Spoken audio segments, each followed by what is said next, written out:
All right. Good, beautiful evening to everyone. Oh, is it good night? Good night. Yeah, good night, everyone. Or is it good evening? Or is it good day? Or is it good afternoon? Yeah.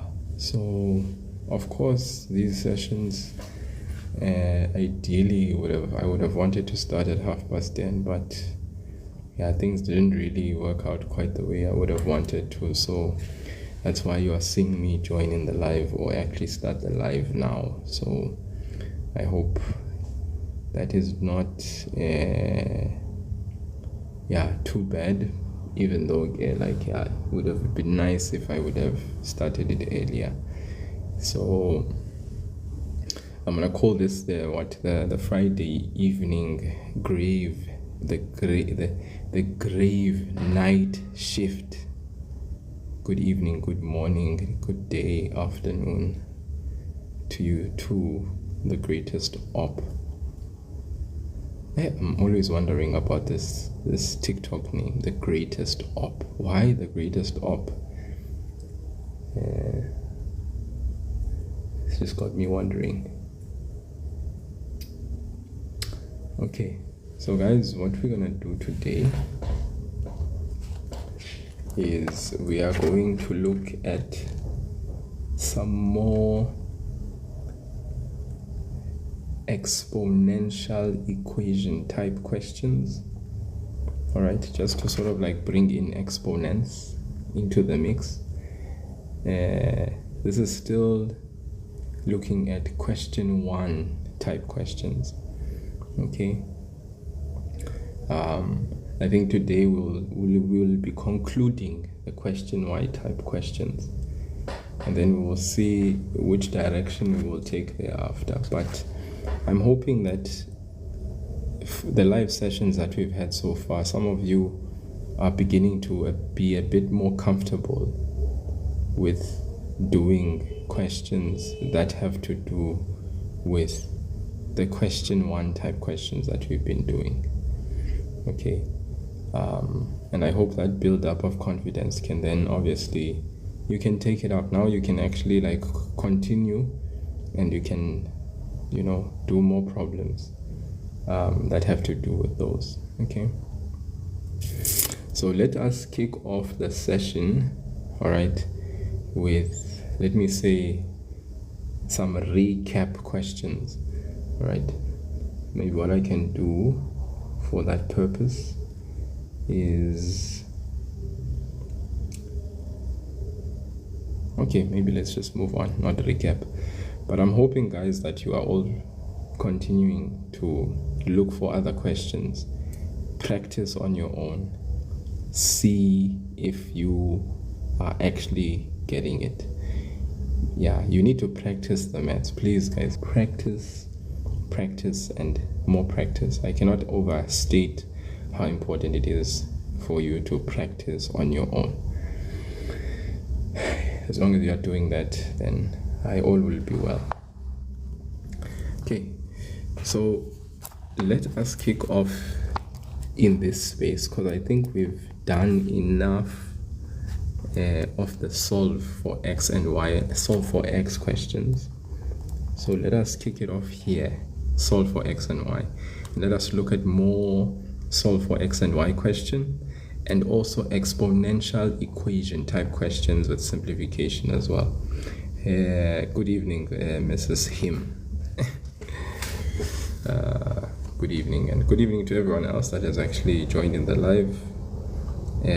So this is once again a grade 12 build up to the trial exam and final exam session. It is currently in progress, and what we are trying to do is look at past exam type questions, attempt them, and also look at maybe some methods that maybe for some of us we may have forgotten, so that we can get our mathematical eye and our mathematical muscle trained and positioned to making sure that we can now sustain a consistent, thorough practice habit moving forward, I want to repeat that for the grade 12s that are here. Some of you now, I'll speak to the Eastern Cape learners.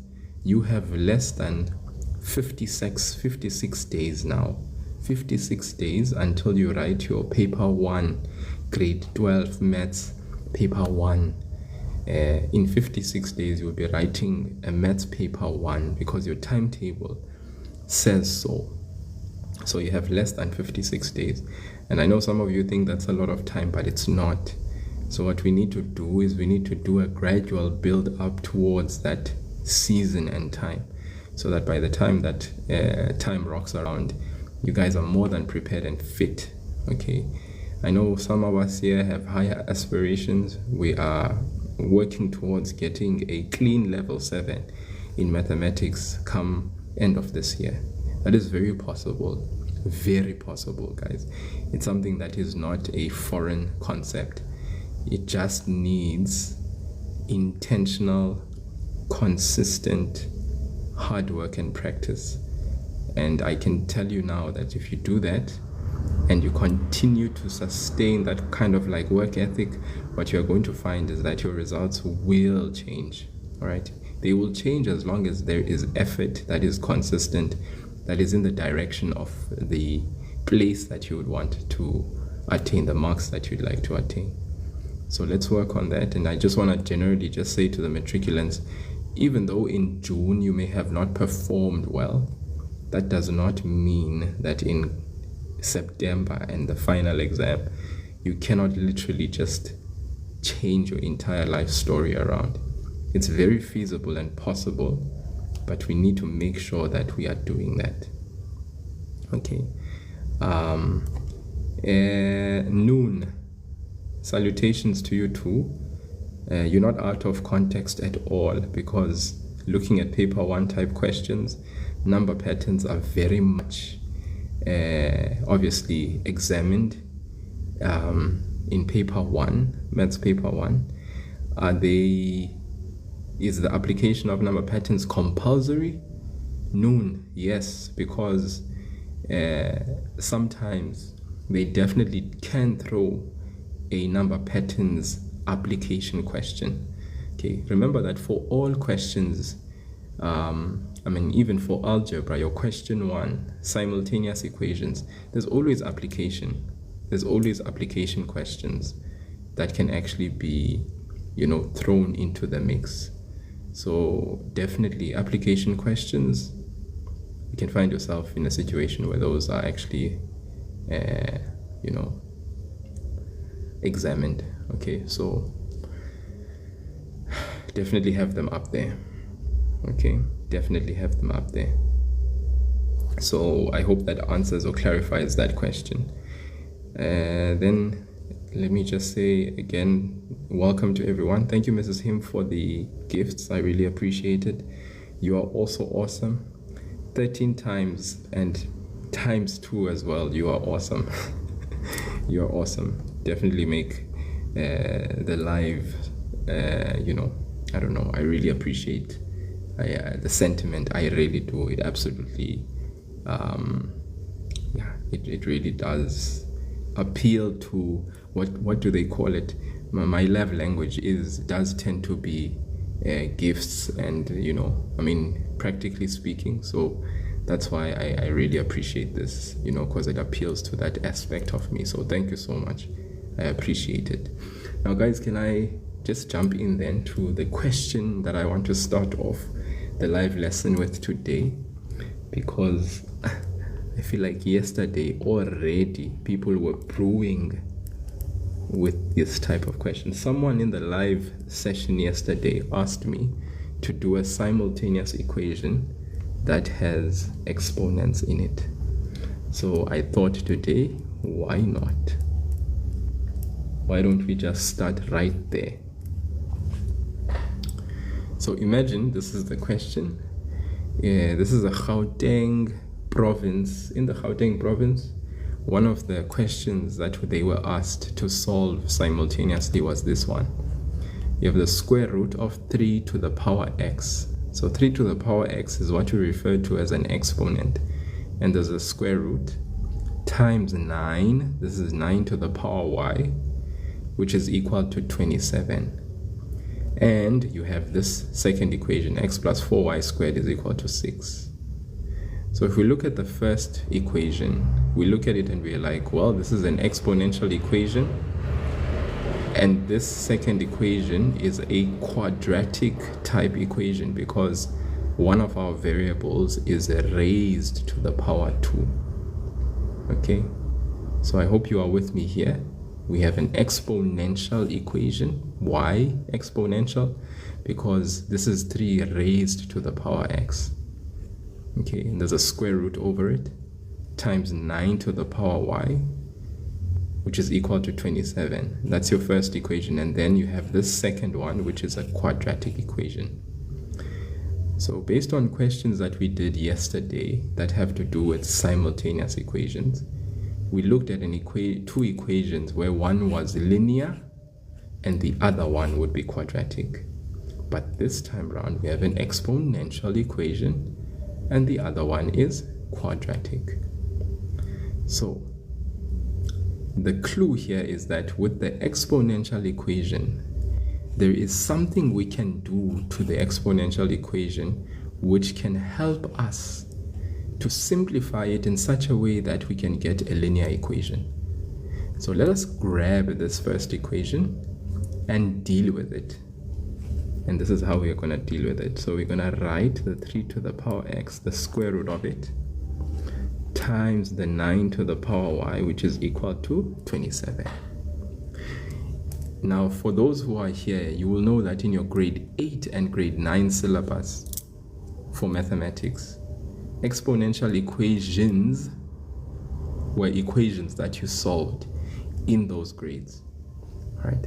So 3 to the power x, for instance, with the square root can be rewritten as 3 to the power x. Now, to remove this square root, we simply divide the exponent by 2. All right.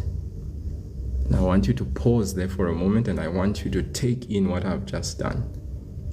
So this is a square root. And as such, this square root, we can convert this square root and write it in exponential form. How?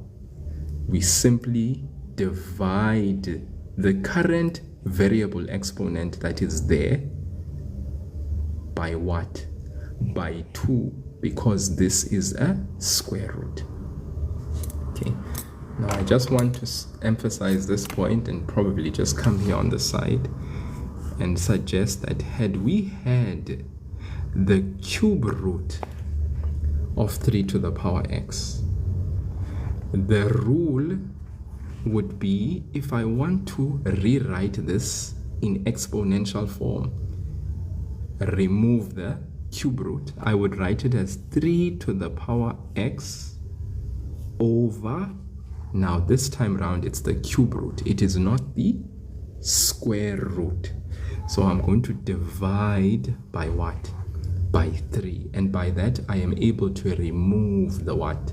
The cube root. So that comes then from a specific root law that I want us to be aware of.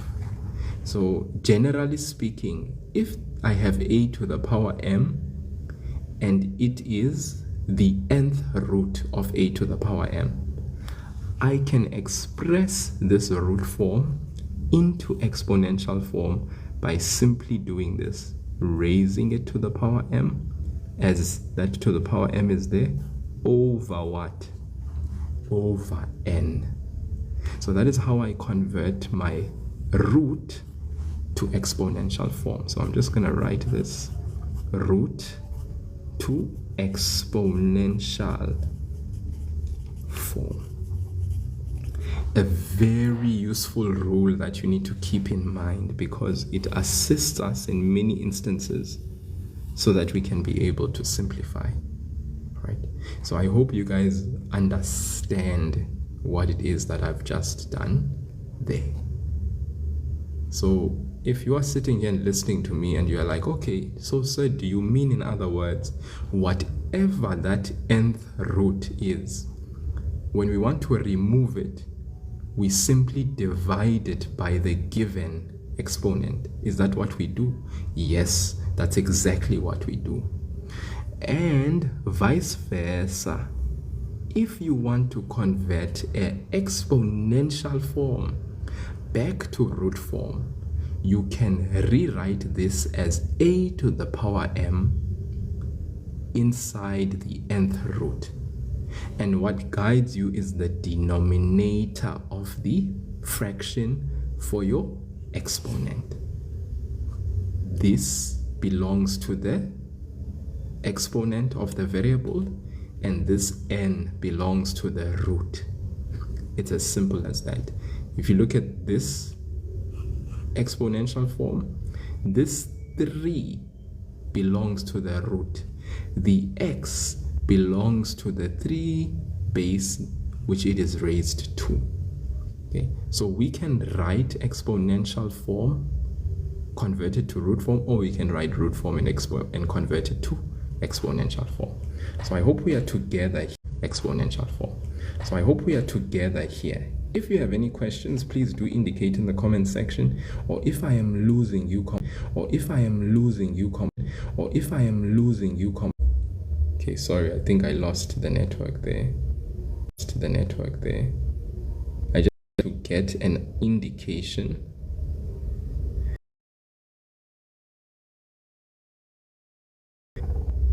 Okay, if you don't, then you can indicate in the comment section that I don't understand you, sir.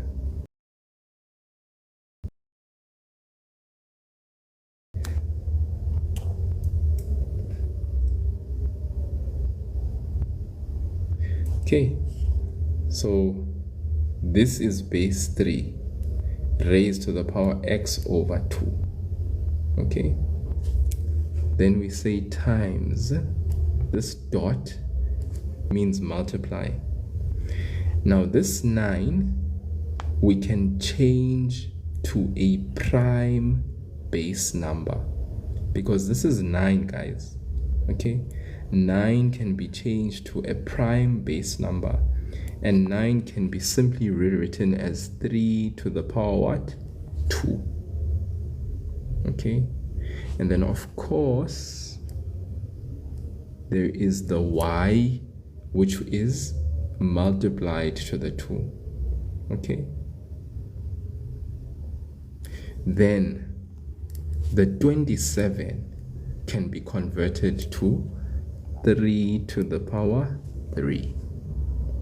Okay, because 27 can be rewritten in exponential form as well, where 27's prime base. Okay, remember, what do we mean by a prime base? Remember, prime numbers are numbers that have only 2 factors, 1 and itself. So we convert, this is already prime base. The 9 we convert it to a prime base, 3 to the power 2. Okay, and then 27 can be written as 3 to the power 3. So what you now see is that in this equation we have all bases that are 3. Okay, all bases are 3. So when we write this afresh, we have 3 to the power x over 2, then 3 to the power 2, 2 times y times 3 to the power 2y, which is equal to 3 to the power 3. Then the law of exponents that we should all know and understand is that if we are multiplying same bases for an exponent, when we multiply same bases, we simply keep the base, right, which in this case is base 3 on the left, and we add the exponents. We keep the base, so base 3 is the same, And then we add our exponents, because that is the law of multiplication for same base exponents. If we are multiplying same base exponents, we keep that base that we have that is the same, and then we add the exponent. So x to the power 2 is going to be added to 2y. Okay, and then on the other side we have 3 to the power 3, as we had actually converted 27 to become 3 to the power 3. Now there's another important law or property that relates to exponents, and the property says if a to the power x is equal to a to the power y, in other words, if we have the same base on either side of the equal sign, what we simply do is we equate the exponents. I repeat, if a to the power x is equal to a to the power y, then we can say x is equal to y. In other words, if the bases are the same, a and a as our base are the same, then we simply drop these bases. So we make them disappear, and then we add our exponents. So that means x is equal to y. So in the same vein, we are going to apply that law and say x over 2 plus 2y is equal to 3. All right. So far, I'm hoping you guys can see what is happening. Okay. Then we have x over 2 plus 2y, which is equal to 3. And we can clearly see that this here, this denominator is 2, whereas 2y and 3 don't have a denominator. So now to get rid of the denominator, we can see that the denominator we have is 2. So what we do is we understand that this 2 is what we call the LCD. So we are going to multiply each term here in the numerator by 2. Why do we multiply by 2? This is all in the effort of trying to get rid of the denominator. So 2 times x over 2, that basically leads us to cancel this x and this x, which leaves us with 1, because 2 divided by 2 is 1. So what we get left with is x. Okay, then we say 2y times 2, positive 2y times 2. What's positive 2y times 2? That gives us 4y. And then what's 3 times 2? That gives us 6. Now if you are now looking at what I have just converted this exponential equation and expressed it in a linear equation. And I'm sure you guys can see what now is left for me to do. And that is to make either x or y the subject of the equation.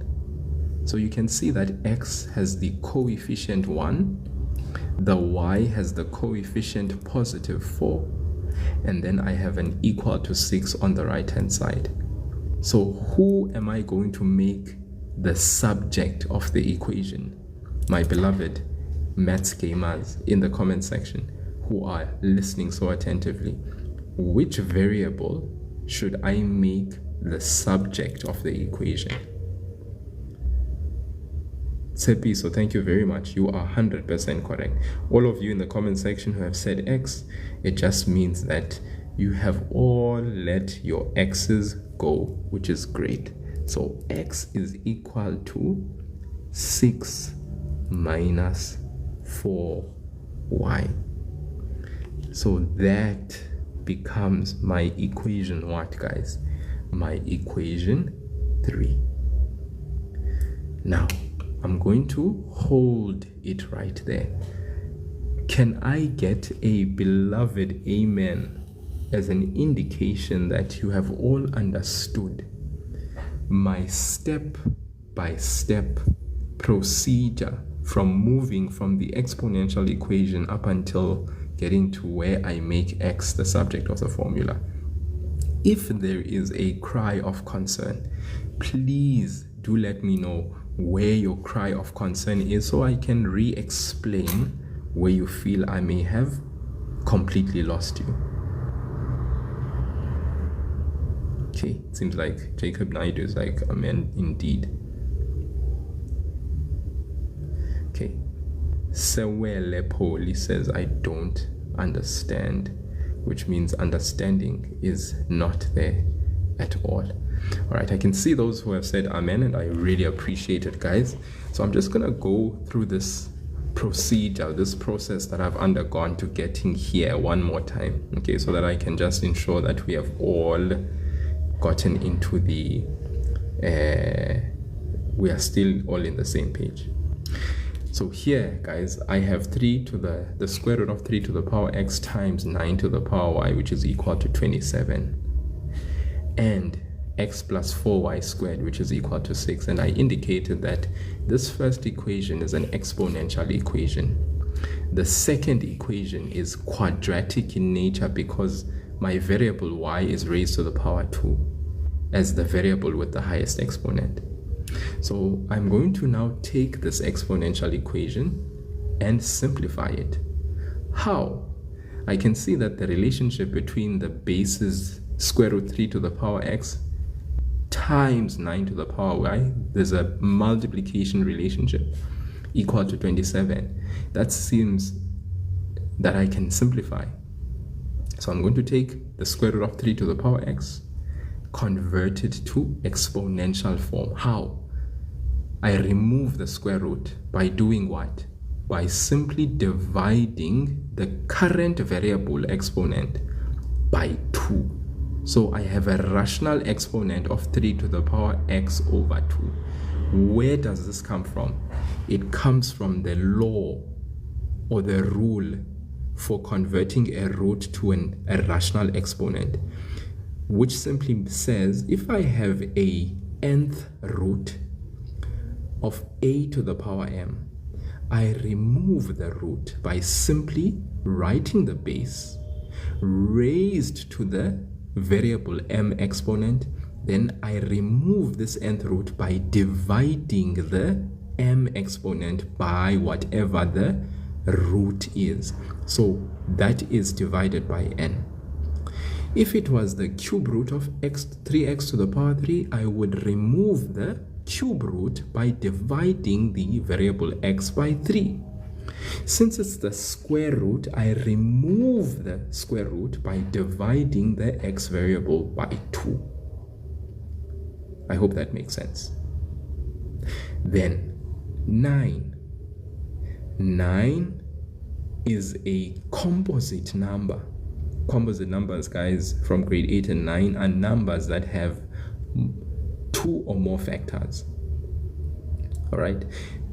So I convert this base to a prime base. All right. And guys, your calculator, your scientific calculator makes this very easy for you. What you simply do, if you don't know, you just press 9, you press equal, you press shift, and then you press fact in your calculator. And your calculator will simply give you the conversion of this composite number to a prime base. 3 to the power 2 it is. You write it in brackets, the exponent y is still there, right? 27, you want to also convert this to a prime base. So what you do is you do the same thing. You press into your calculator, 27 is equal to shift fact. Most of you should know this off by heart, how we convert 27 to a prime base. But if you don't, you can use your calculator, okay? And you will get 3 to the power 3. So I hope the first step makes sense. Then 3 to the power x over 2 times 3 to the power 2 y is equal to 3 to the power 3. The 2 and the y simply get multiplied. Why? Because the brackets mean that we multiply the exponents. This comes from the law that says if you have a to the power m raised to the power n, then all you do is you say a to the power m times n. That's what the law of exponents actually tells us. So that's why we have 3 to the power 2y, because we multiply this 2 and this y, it gives us 2y.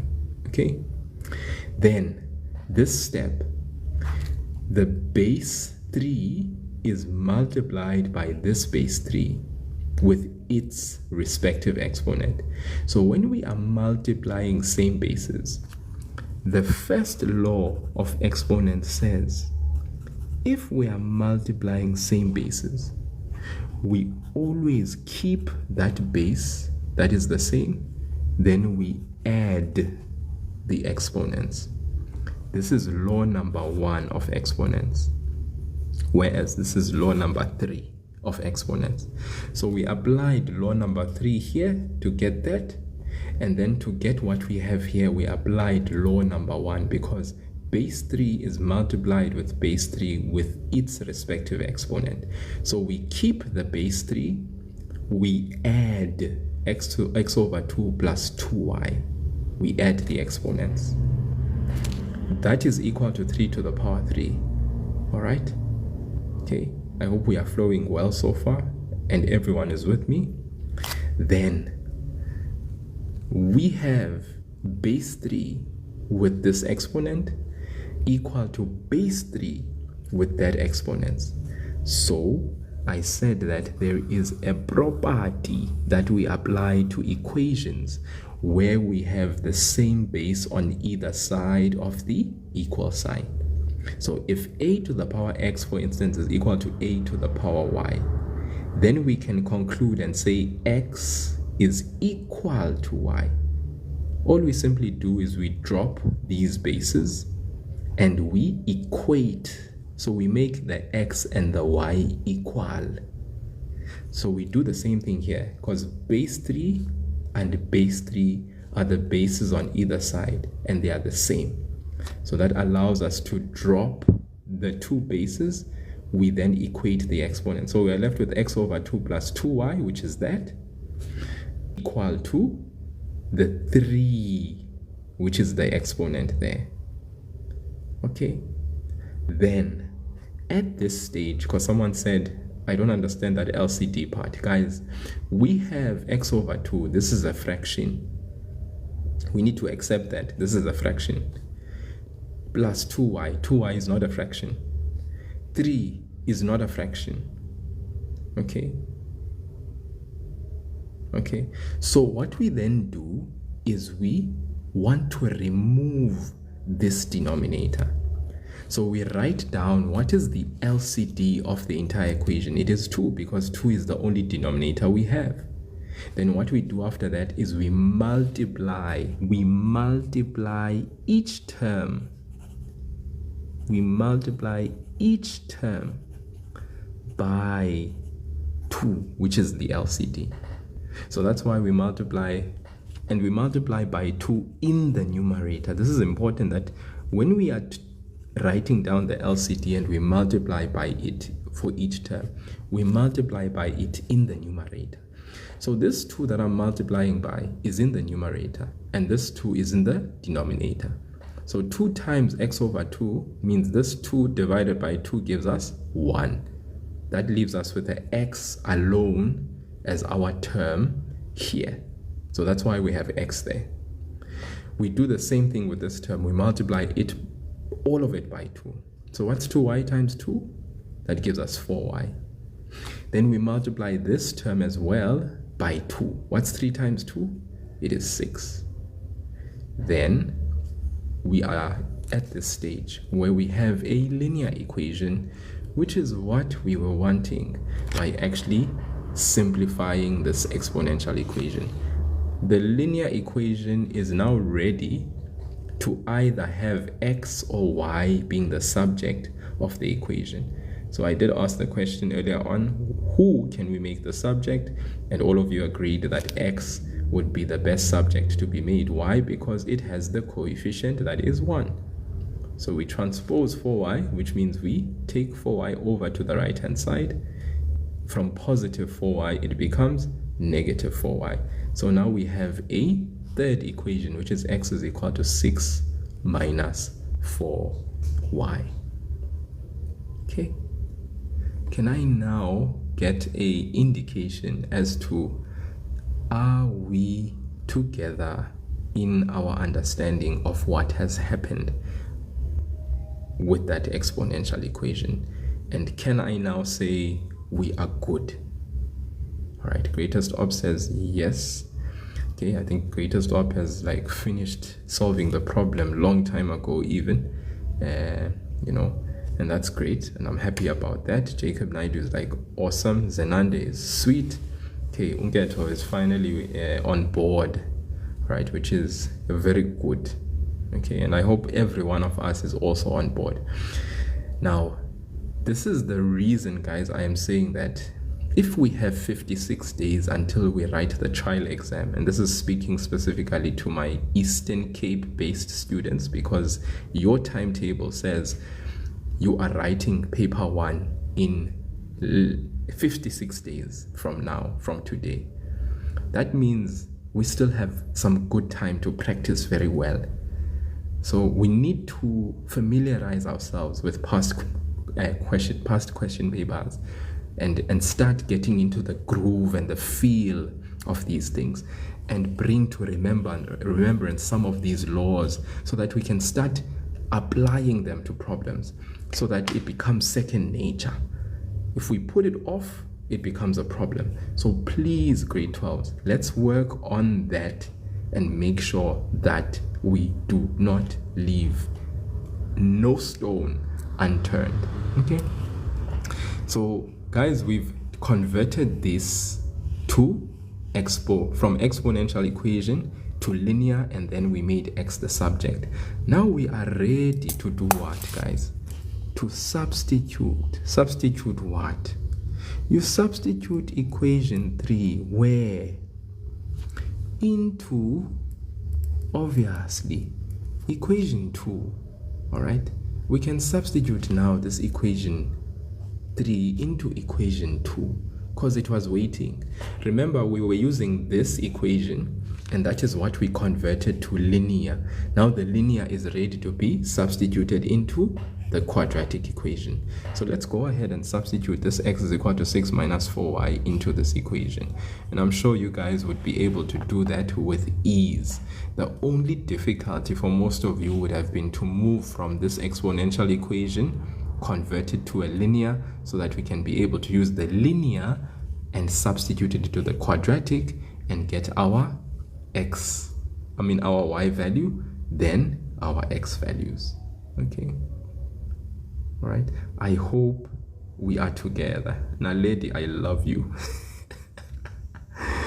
I love Naledi's comment.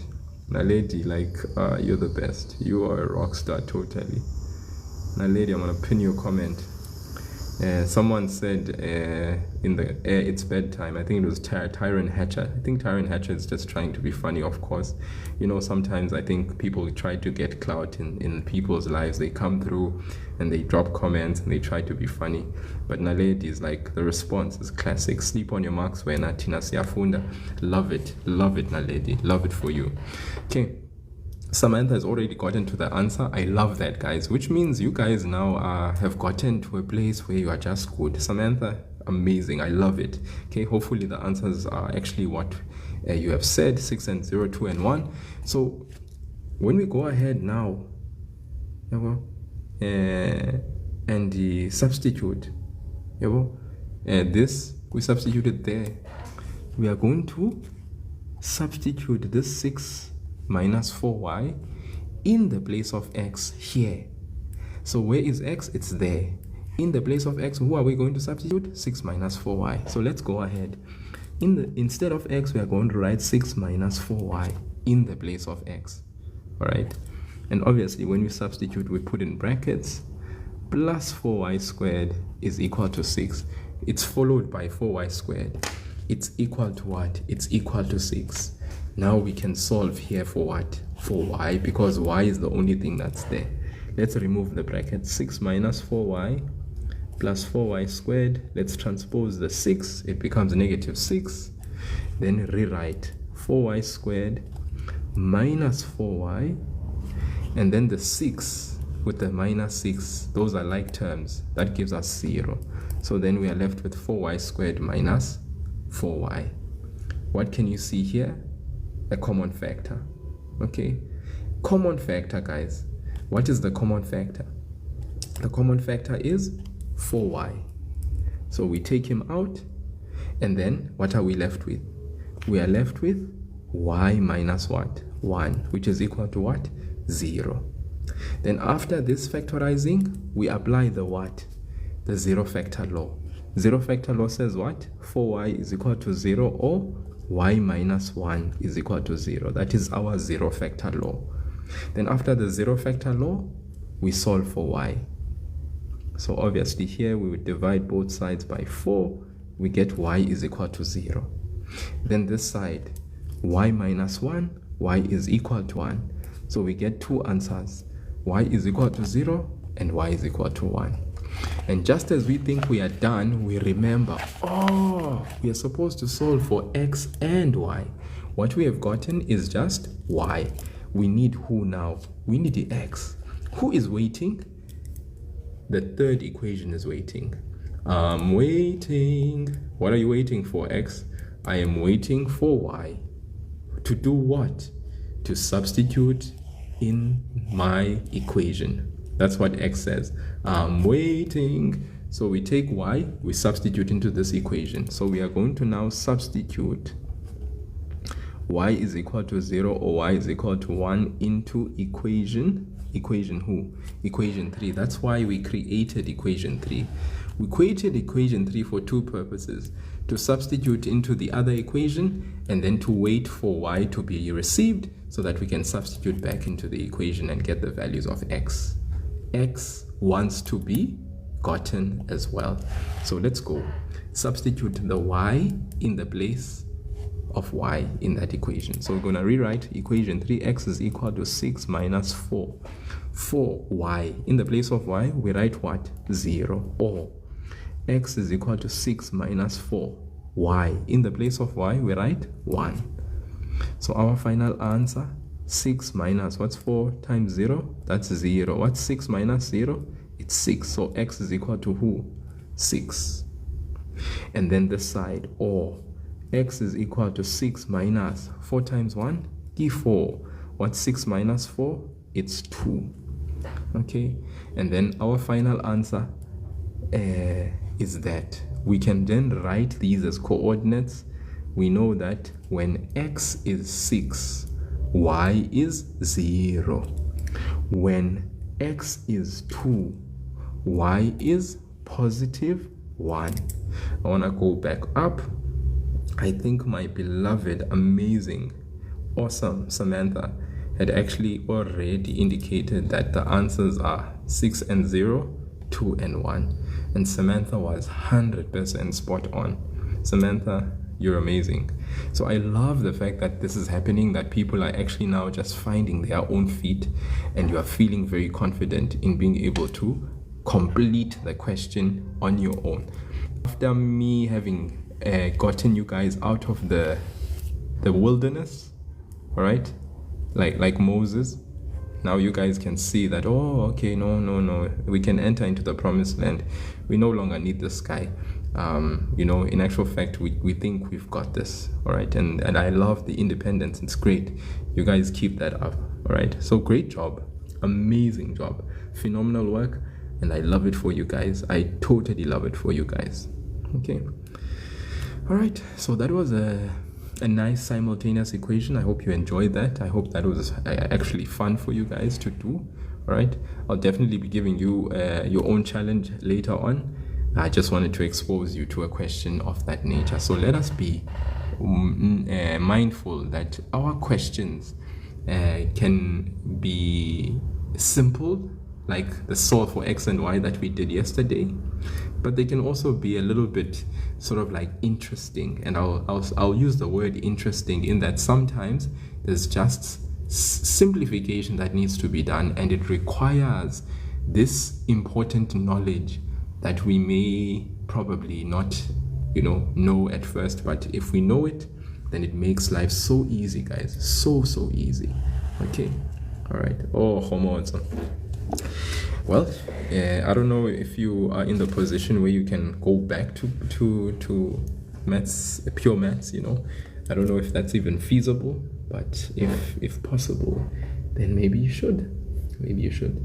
All right, let's look at another question, all right, that has to do with exponents, you know, something that has exponents in it.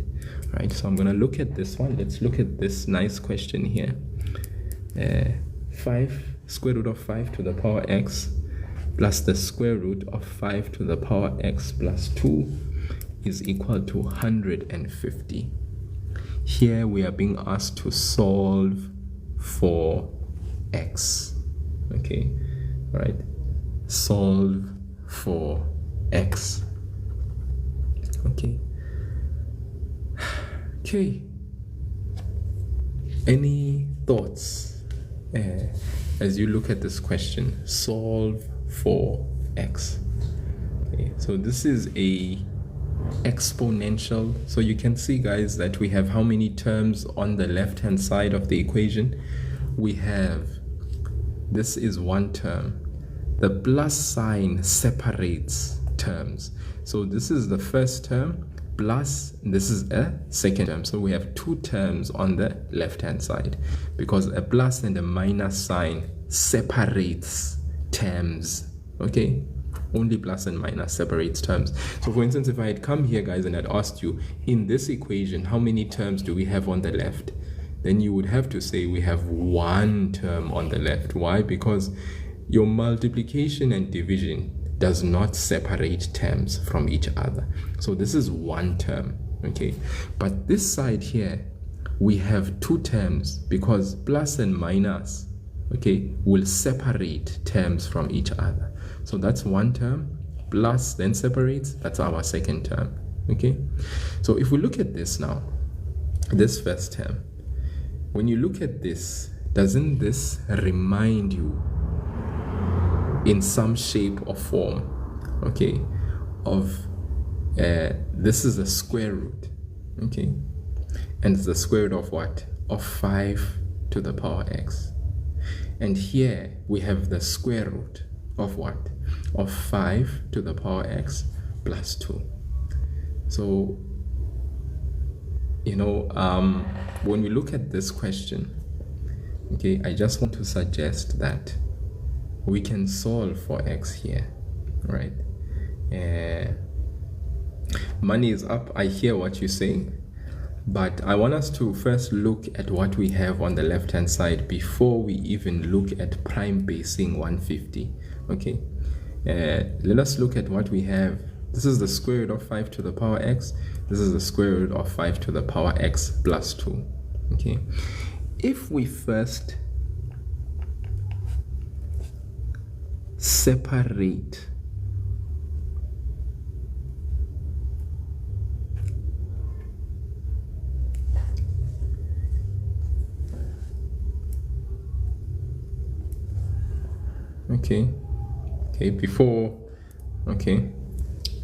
if we first separate, okay, we have 5 to the power x, but it's under a square root.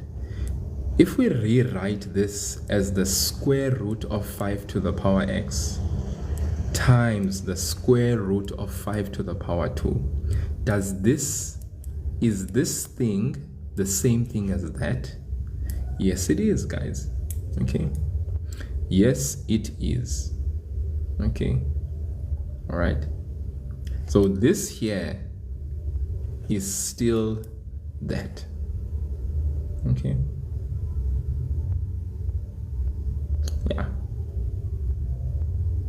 and I'll tell you why. The reason why that is the case is because there is another law that I want you guys to be aware of, and that is, if you have a times b can be written as the square root of a times the square root of b. Okay, a times b this is one term at the end of the day, because multiply does not separate terms from each other. Okay, so this is a times b. So we can rewrite this as the square root of a times the square root of b, and vice versa. You can rewrite this as that. You can write this as that. Okay, so for multiplication, this applies.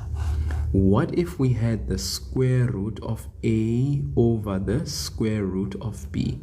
We can write that as the square root of a over b.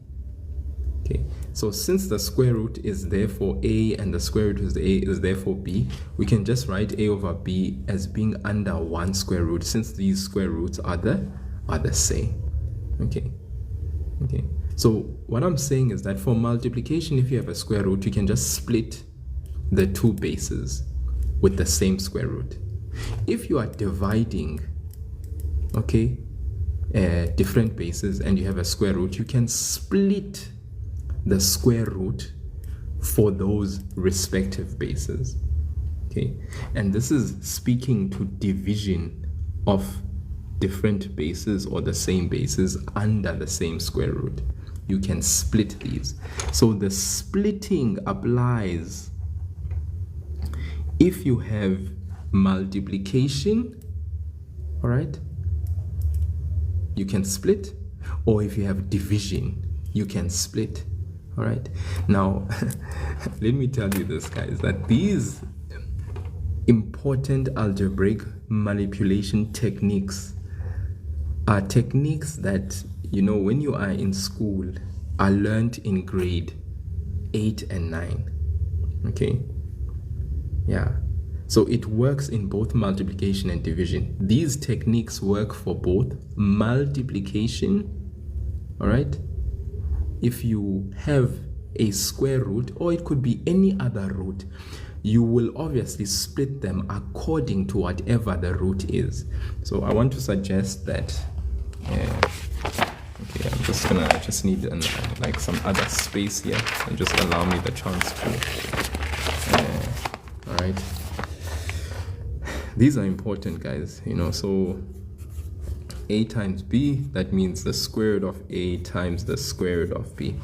If let's say it's the nth root, okay, and this n can represent any real number. It can be 7, could be whatever. That means we are going to have the nth root and the nth root for the respective bases. Okay, and this is very important. So I'm just going to write this. This is a general rule that we need to keep in mind, because it will serve you in certain problems that you will do. Okay, so this is for multiplication. It also applies for division. Okay, the split will also apply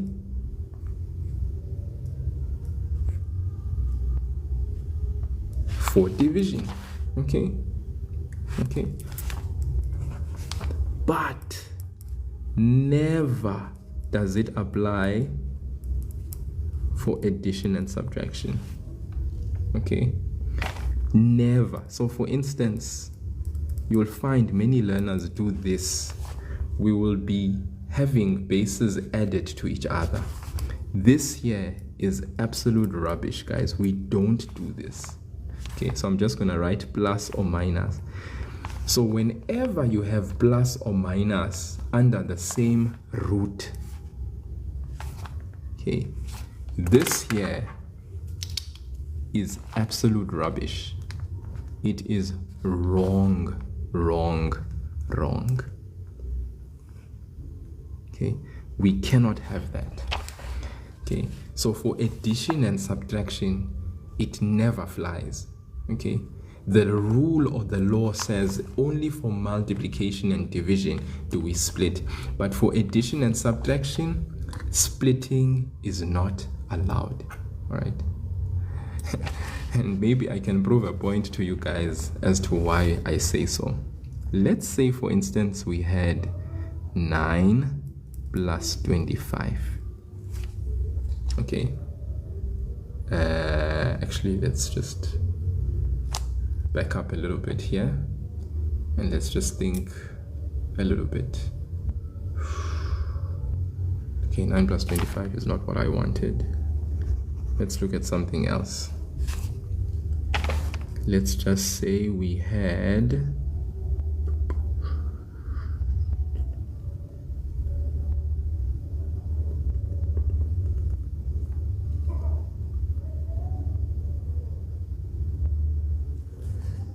nine plus 16. Yeah, let's do it like that. 9 plus 16. Now I know all of you can take this 9 plus 16, put it in your calculator and find the answer. Okay, I know you can, and I'm sure you'll see what I mean. But imagine we applied what we said we do not do. Okay, if we did this, would this be correct? Is this correct? Is this really the answer? We split square root of 9 plus the square root of 16. We know that the square root of 9 is 3, square root of 16 is 4, is 3 plus 4, 7. Is this really, when we put it in our calculator, do we really get 7? Or don't we? And so do you understand why I say it is wrong when we have plus in between or minus? It becomes absolutely wrong to actually split. We don't split with plus and minus. We don't split. We don't split with plus or minus. We don't do it. Okay. So I'm hoping anyone who was doing this problem actually sees that if we take the square root of 9 plus 16, 9 plus 16 is 25. The square root of 25 is actually equal to 5. And you see that 7 and 5 are worlds apart. This is the answer, but that can never be the answer because we don't split with addition and subtraction. Okay, so that is making the point. So I need you guys to actually lock in where these laws are concerned. Understand that any nth root for a product of bases can actually be written as that nth root with those same bases split and written in multiplication. Also for division we can split, but for addition and subtraction we do not split. Never, ever, ever. So hopefully through those few examples, you can now come back here and appreciate what I've just done in this particular problem. Okay, so I'm just gonna maybe rewrite again because some of you may not. Okay, so if I have, so that I can start from basic, so that people can follow me very well. So the square root of 5 to the power x plus the square root of 5 to the power x plus 2 is equal to 150. If I rewrite, this is the square root of 5 to the power x plus 5 to the power x times 5 to the power 2. Maybe if I do this, people will really see that, oh, it makes sense. Guys, do you see that this is 5 to the power x times 5 to the power 2? Can I do this? Can I write what is underneath the square root of 5 to the power x times 5 to the power 2? Hopefully all of you are like saying, yes sir, yes sir. Why? Because remember, if it's a to the power m plus n, I can write it as a to the power m times a to the power n. This is the reverse of when I am multiplying same bases. I keep the base, I add the exponents. I can write this in reverse as a to the power m times a to the power n. Okay, so I hope you guys are now like, oh, it makes perfect sense. All right, so please understand why I did this, and thank you so much, Mrs. Him. Mrs. Him, thank you so much. I appreciate the gifts too much. Yes, I do, Fatima, and I post them onto my YouTube channel. Link is in my bio. So 5 to the power x, the square root of 5 to the power x, plus 5, the square root of 5 to the power x times 5 to the power 2. I can really split this. Furthermore, now some of you may understand why now I say I can write this as this. Make sense? Because this is where I am splitting the square root, because the relationship between the bases is one of multiplication. Can I do that? Yes, I can. Okay. Now, when you look at my left-hand side, how many terms do you see? You have 1, there's a plus sign. You have 2 terms, all right? And in these 2 terms, I'm sure you can see that there's a highest common factor. Yes, very good. There's a common factor. What is the common factor? The common factor is the square root of 5 to the power x. You open a bracket. If you take out this square root of 5 to the power x, it means on the left hand side, what's 5 square root of 5 to the power x times what does it give me back? 5 square root of 5 to the power x. It's times 1. Very good. FEDEH 012. Okay, very good. Plus what, guys? On the right side, I took out this. Who's left here? It's the square root of 5 to the power 2, which is equal to what? 150. Okay, so this is one of those solve for x equations where I split and then I take out a common factor. Hey, and then hey, check what's happening here. This is so beautiful what's happening. Okay, the 150 is still there, guys. It's been there. Okay, it was part of the question.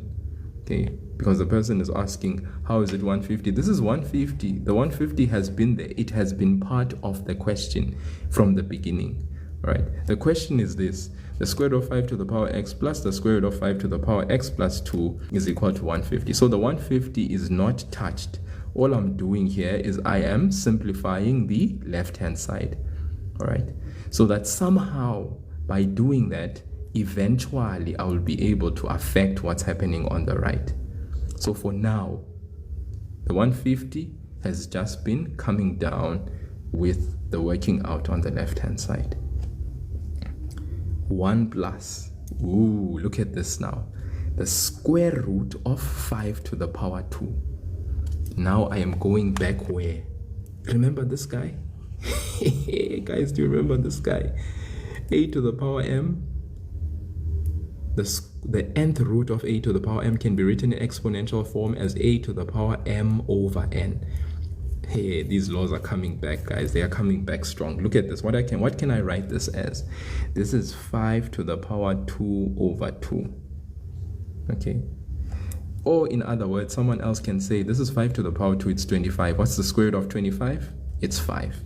Either way, guys, it's correct. Whatever you decide to do, okay, 2 divided by 2 is also what? You have 1 plus 5 that you are left with in your bracket.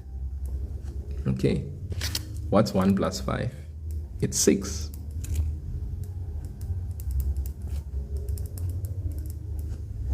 Okay, it is 6. 1 plus 5 is 6. Then what do we do now? We have square root of 5 to the power x times 6, which is equal to 150. We are just going to divide both sides by 6, which basically is like the numerical coefficient. Then what happens? This cancels. Then what are we left with on the left? We are left with the square root of 5 to the power x. What's 150 divided by 6, guys? Someone tell me. 150 divided by 6 is equal to what? Great. Let's see. Greatest op says 25. Anyone second him? Third him? Fourth him? Jacob says 25. Samantha says 25. Okay. I believe Samantha. I believe Jacob. I believe the greatest op. So we have 25. Okay. We are close, guys. We are very close. 5, the square root of 5 to the power x. Back to this guy. Hey, it seems like this guy is working overtime today. A to the power m, the nth root of a to the power m can be written in exponential form as a to the power m over, we remove the nth root, we write it as the denominator in the fraction. So we can write this as 5 to the power x over 2 is equal to what? What's 25? If we go to our calculator and we say 25 is equal to shift fact, we get what? Fede, siadeleki. Nice, nice, nice, nice, nice. For any learner that is here, whether you are in grade 8, 9, you should be able to solve this equation, because this is a typical exponential equation that any grade 8 and grade 9 learner would be able to solve. We know that whenever we have an isolation of bases where potentially we can see that we can convert them to prime bases, then we do that. Now the bases are the same. Which law comes into effect? If a to the power x is equal to a to the power y, the bases are the same on either side of the equal sign. What do we know? Then we can drop the bases, we can equate the exponents. Okay? Equal bases, guys. We drop the bases. We don't drop the exponents, we drop the bases, and then we equate, or we make the exponents equal. So there we have it, guys. 5 and 5 bye-bye. X over 2 is equal to 2. This 2 is our what? It's our denominator, which means our LCD is 2. So we are going to multiply both sides by what? By the LCD 2 in the numerator. And then what does that do? Cancels this 2 and this 2, because 2 divided by 2 is 2. So x is equal to what? 4. Guys, what are your thoughts? Another meal of an exponent equation. How did that feel? Hey, Khomoto, you were right. Khomoto, I think maths is calling you back. If it is that you left maths, because I don't know. It seems like you said you said goodbye to maths and you're somewhere else. Okay, Samantha, tricky? No, definitely. But you see, Samantha, that behind the trickiness lies all these basic concepts that we learned where? In earlier grades, the basics. You know, yesterday I had the privilege of, I was chatting to one of my students that actually got 100% for maths in grade 12 last year. So when I was having the conversation, he's currently doing actuarial science in the University of Wits, right? So Wits University. So I actually asked him a question and I was like, buddy, can you share with me what is one of the things that made you get 100% end of the year for mathematics? And he was like, he actually recorded a voice note and I sent it to my learners, my current learners, and he shared that what helped him to get 100% for mathematics last year was focusing on the basics. And I'm not gonna lie, guys, I thought that was wise. He was like, the basics, sir, they helped me. I had a primary focus on basics, and I made sure that when I practiced the basics, I understood very well. And I was like, that's amazing. Because guys, that's the thing, you know, every procedure that I was able to do for this problem is springing from the roots of basic mathematical conceptual understanding and knowledge. Okay, so I hope you guys understand why it is that basics are important in mathematics. Because if you look at every step I did, I had to actually pull a certain concept. Remember this law, right? Now imagine if someone does not even have this law in their minds, how to convert a root to an exponential form, okay? Or the fact that splitting only happens when we are multiplying bases, splitting of the root. Splitting happens only when we are dividing bases, splitting of the root, but it does not happen with addition. The fact that a to the power m raised to the power n, you multiply the exponents. If you are multiplying same bases, you keep the base, you add the exponents.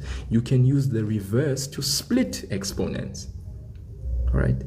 And then with equations, the fact that if you have same bases on either side of the equal sign, you drop the base, you equate the exponents. Oh well. Oh man, Khomozo says, I used to remember it as what is inside, it's on top. I see what you're saying. Right. So please guys, all of these things, all of these basics, they help a lot, because that's how you are able to unlock the mathematical problem. So practice helps and assists you to be able to continually apply the basics, so that over time, what may seem to be very difficult can actually really gradually become so easy, and easy in a very, very nice and sweet way. So I hope that this problem helps us to actually realize that, man, the maths is not as bad maybe as we would have thought it to be. Okay, and remember, for the purpose of teaching, what I have done, because I am teaching you guys certain things through the problem. So that's why this problem may seem very long and dragged out. This is a typical 4-mark question, all right? But I've done certain things so that I can facilitate explanation of what I did, okay? So yeah, from splitting what's inside the square root to 5 to the power x times 5 to the power 2, then splitting the root again as well for the respective bases, because the relationship is multiply, to taking out the common factor, to simplifying the bracket,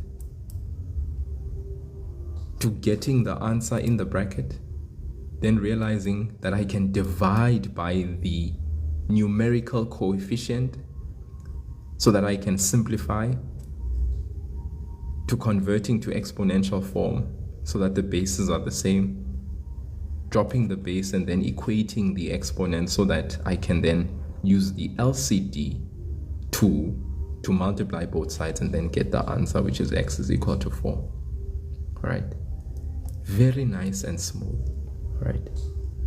Okay, I hope we are feeling this. 4 marks, guys. That's what a question like that would be worth. Okay, and for me, what's important here is this conceptual development of understanding. Okay, because I want you guys to be able to say, after all is said and done, okay, even if I wasn't asked that question, I would still have the conceptual knowledge to be able to unpack any other question that is like that, because I know the things that need to be done, with particular questions. I hope that is something clear. Okay, I'm gonna do the very last example where exponential equations are concerned, or maybe 2 more, and then I'll give you your own to do, as we always do in my live session, so that you guys can get a chance. Okay, so here's another question here. It is a solve for x. It's again exponents. We have exponents in the mix.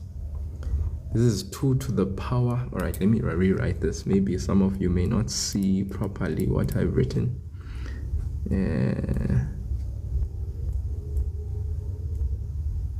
Okay.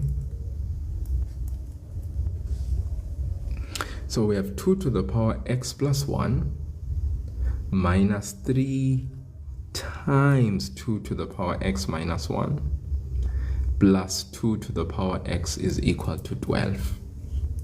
Exponential equation.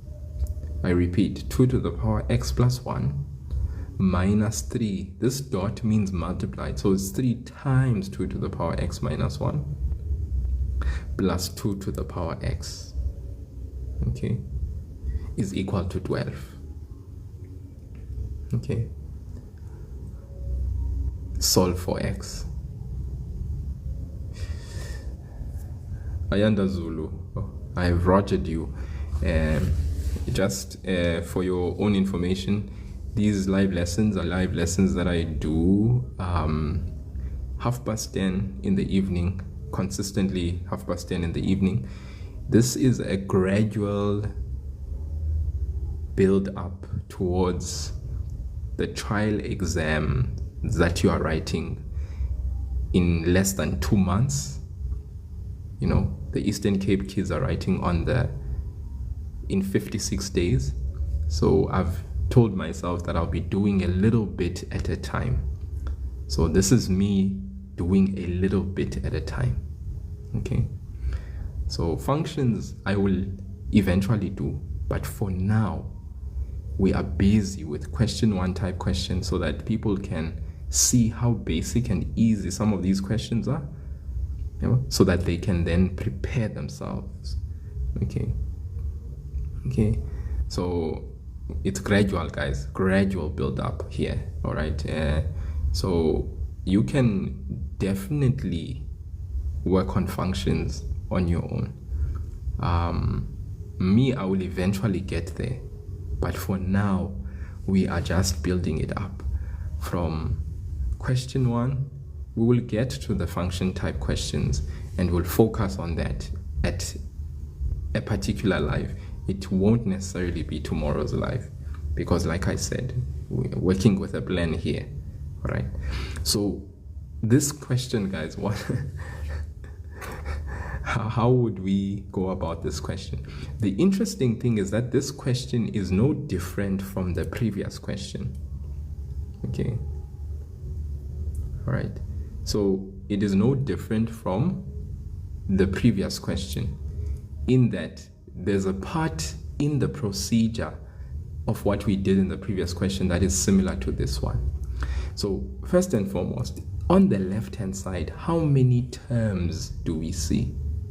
Okay, so I hope we see that this is one term, this is a minus sign, it separates terms. This is a second term, like all of this is a term. So there are 3 terms on the left-hand side. Okay, 3 terms. Then first thing that we do is we are going to split the compound exponents. Okay, we are going to split the exponential terms using the reverse of law number 1 and 2. So if we look at this first one, okay, Saint FX, it will be at 10:30 again tomorrow as well. Okay, if it so happens that I somehow go live during the course of the day, it will be because there's time open, but I cannot guarantee that. Okay, so if we look at 2 to the power x plus 1, we can write this as 2 to the power x times 2 to the power 1. Where does this come from? This is the reverse of law number 1.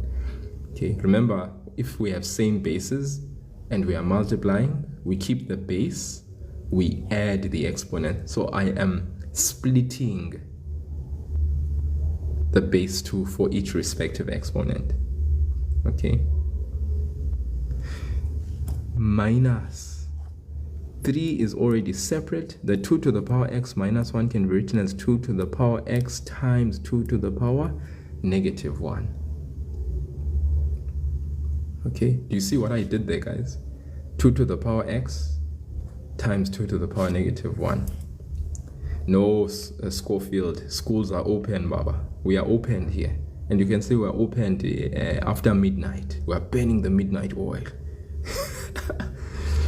Then plus 2 to the power x, which is equal to what? Equal to 12. Okay, so I'm going to write here split exponents. Split exponents. Reverse law number 1. Okay, do you see what I did, guys, here? Okay. And there's something that I've noticed as well in the question, and that is for base 2x, base 2x, base 2x. So my splitting is splitting that is intentional. Okay, it is splitting that is intentional. Okay, that's why I split. I'm splitting intentionally. I want to show you something here, just here in the previous question that we did, all right, which also was a motivation of why I did the way that I did, the things that I did. Here I could see from the get-go in the question that there's a base which is 5. There's also a base here which is 5, and there's an x. So I knew that somehow eventually I would be taking out that as a common factor, and then that would lead to my simplification. So in other words, what I'm saying, this question is very similar to the one that I'm currently doing. Okay, I hope you guys are seeing what I am saying here. So the splitting happened here already, and after I had split,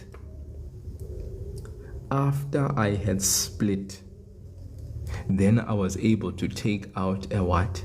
A highest common factor. And the highest common factor had a variable. Which base and variable I had seen from the beginning of the question, with the square root, of course. Do you see, guys, what I mean here? So the split and the highest common factor, and then obviously the simplification of the bracket. Very important. It's like a strategy. Simplification of the bracket, which then leads to what's in the bracket being divided, because it will lead to a numerical coefficient.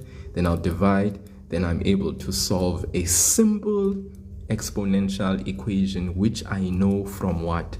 From grade 8 and 9, because this is a typical grade 8. A typical grade 8 or 9 student could solve this question from this point here on.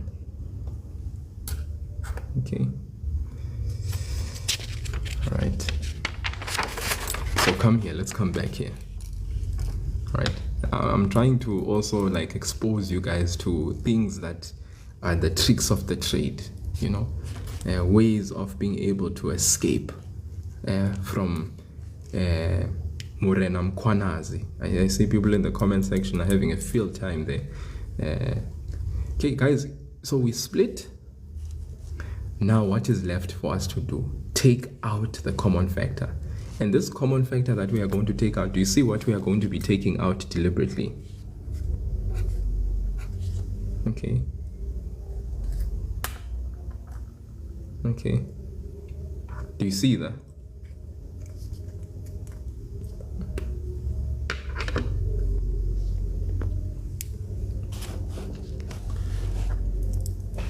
Yes, Sneh. Yes, Sneh. So we take out the 2 to the power x. I hope you guys can see that. Lovely. Then we write what is left. So if we take out the 2 to the power x here for the first term, who's left behind? It's 2. Okay. Then for the second term, if we take out the 2 to the power x, which we've taken out already, who's left? We are left with 3 times 2 to the power -1. Then for the last term, please guys note it's 3. He is obviously there outside, and times 2 to the power -1. Don't forget the times 2 to the power -1. Then for the last term, the 2 to the power x is not there. But 2 to the power x times what gives us 2 to the power x? It is 1. Then we close that bracket, we equal it to 12.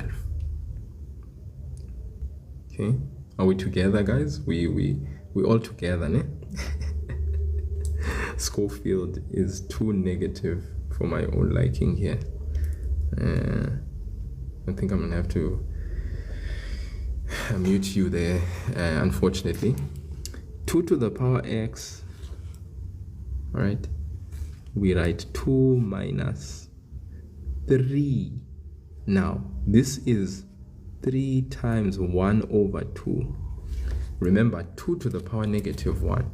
There's a law of exponents that says any base raised to the negative exponent is equal to that base changes position from the numerator to the denominator.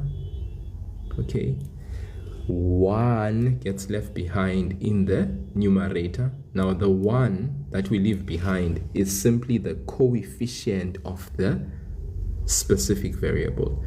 So the 1 that is at the top is this 1 that you cannot see, which is the coefficient of a.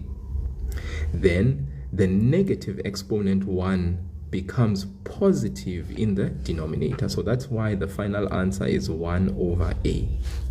So a to the power negative 1 is equal to 1 over a. A to the power negative 2 will be equal to 1 over a squared. And so it goes. So this definition is an important definition or law that you also need to know, because it is useful. So if we come here, do you see why I wrote 2 to the power negative 1 as 1 over 2? I hope you understand why I did that. Plus 1 is equal to 12.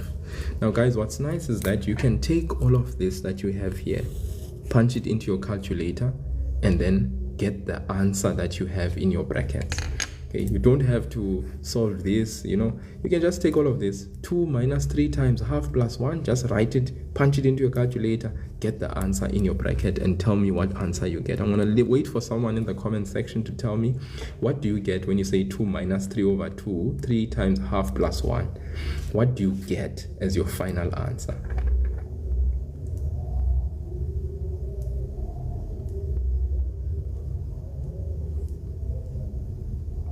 Okay, and please don't give me a decimal number, give me a fraction, please. All right, so let's see. Spinacha says 3 over 2. Luandle RSA 1,5 is 3 over 2, but remember, I want my answer as a fraction. Okay, so this is 3 times a half, right, which is obviously 3 over 2. So 2 minus 3 over 2 plus 1, what's the answer? It seems like you are saying the answer is 3 over 2. That's what you have in your bracket. Then you have 2 to the power x is equal to 12. Now, all you do when you are here, this is my numerical coefficient, which is 3 over 2. So all you do is you multiply that by your reciprocal fraction, 2 over 3. It's the same thing as dividing by 3 over 2 both sides.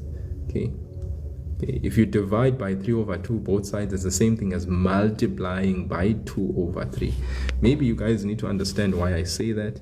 Let's say you had 3 over 2 divided by 3 over 2.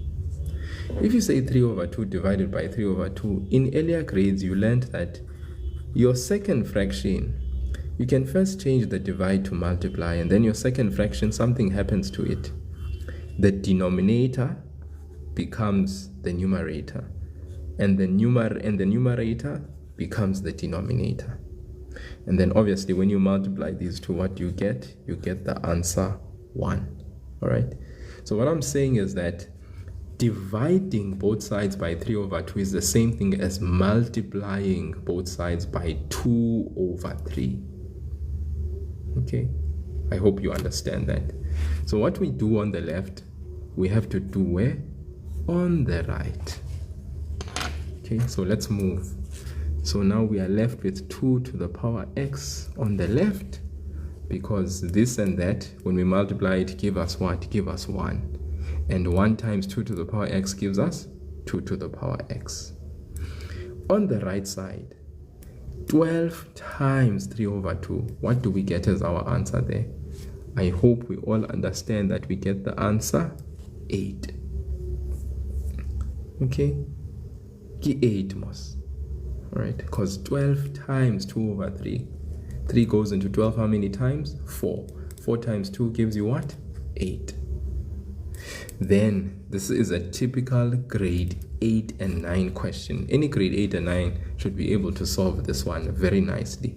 This is already a prime base. It's 2. We convert 8 to a prime base. If you don't know how to do it off by heart, you can say 8 is equal to shift fact in your calculator. You just type in 8, you press equal, you press shift, you press fact. You should be able to get 8 as being written. Sia Delegi, thank you so much. 2 to the power 3. Samantha, amazing. Thank you so much as well. And Romeo, epic. And then your final answer, guys. Bases are the same on either side of the equal sign. So what do? We drop the base.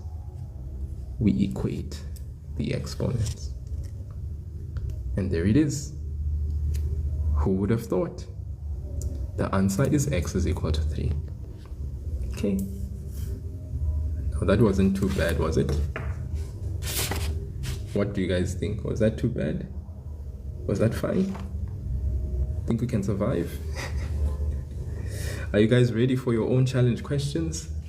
I have 3 good challenge questions for you to do since we have done, and I just want to recap again. Very fair, ne? Samantha is like, it's fair. Was average. Romeo. Chino is like, love it.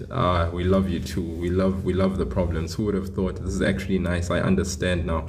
Well, Lindras, there's so much you can understand. All right, just keep on consistently joining the live lessons, because remember, guys, I know some of you want to start getting into the flow of the maths and actually really practicing so that the maths is sweet and good.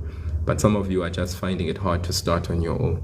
So these live lessons are sort of like a catalyst, you know, they are catalyzing the reaction, you know, the reaction of you getting into your books and starting to actually do the math. Some of you are just waiting for a catalyst. So I am your catalyst. I am here to catalyze the reaction so that we can speed up the process of you using the next few days productively to make sure that you can secure maths excellence in the best possible way.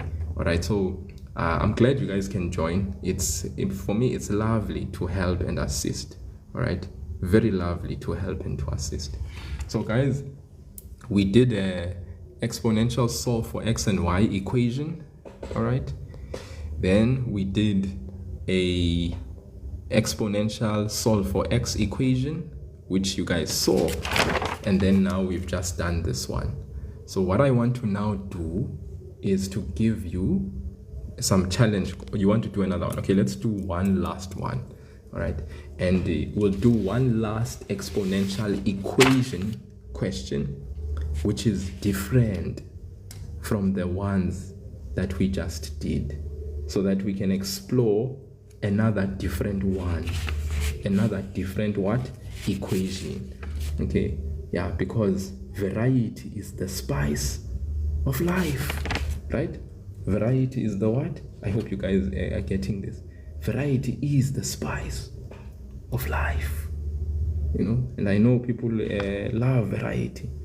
Yeah, it is spicing up our lives. That's what variety is doing.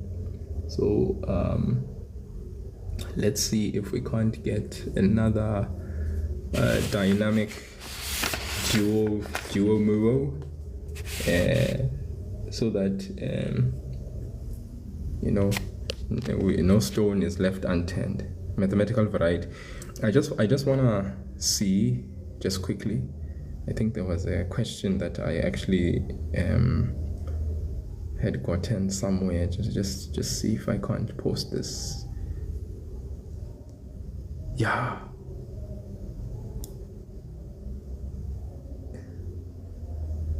Yeah. You see that one?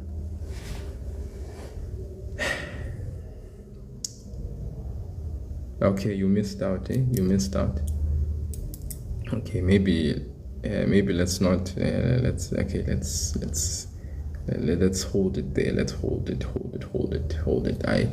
I don't want to get people crying too soon. Let's see if we can't just tone it down a bit. There's just one more. There's one more type question when it comes to exponential equations that I'd like us to explore together. Just very quickly, it's also like exponential equation, but just slightly different. Okay, so 3 to the power 2x minus 3 to the power x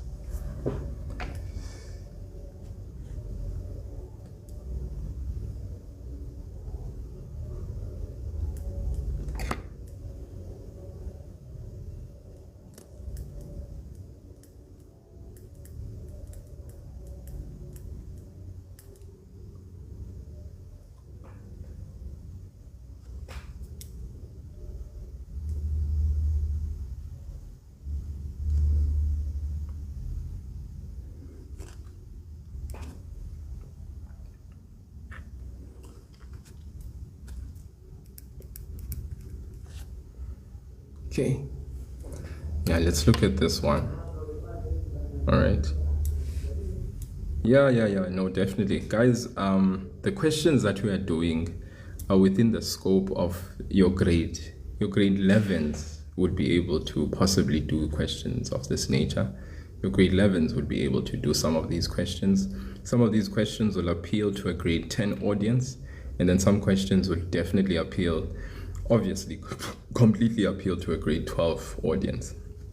Okay.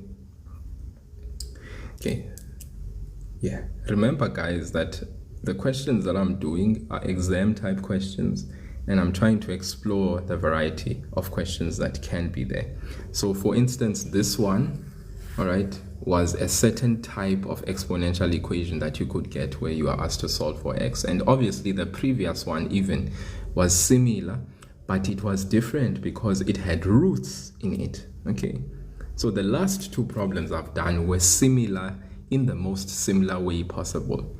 This one is going to be slightly different from the past two, and I've deliberately obviously gravitated towards this example so that we can also explore another variety of questions that can actually potentially be asked in a typical trial exam question paper.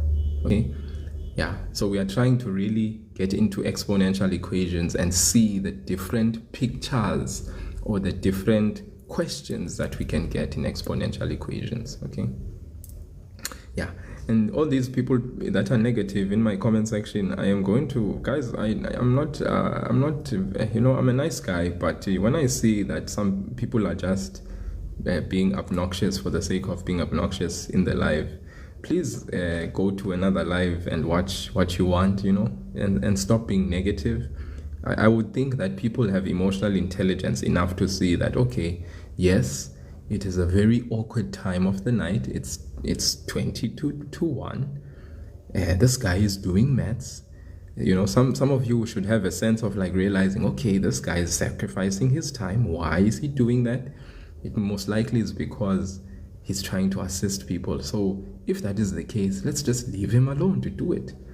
Don't come here with some negative stuff and try and derail us here, please. Just for the love of God, please just kindly, you can swipe through your screen and go on to the next thing. Yeah, otherwise we love you still. If you want to be here and learn with us, but if you don't want, please leave, please. Okay, 3 to the power 2x minus 3 to the power x times 6 minus 27. So I saw people comment there in the comment section and say K method. Okay, and I love that some of you are like saying K method. Now I want you guys to note what is happening with this question that is different from the questions that we have done so far. Okay, and I just want to also suggest that this question could have been asked slightly differently.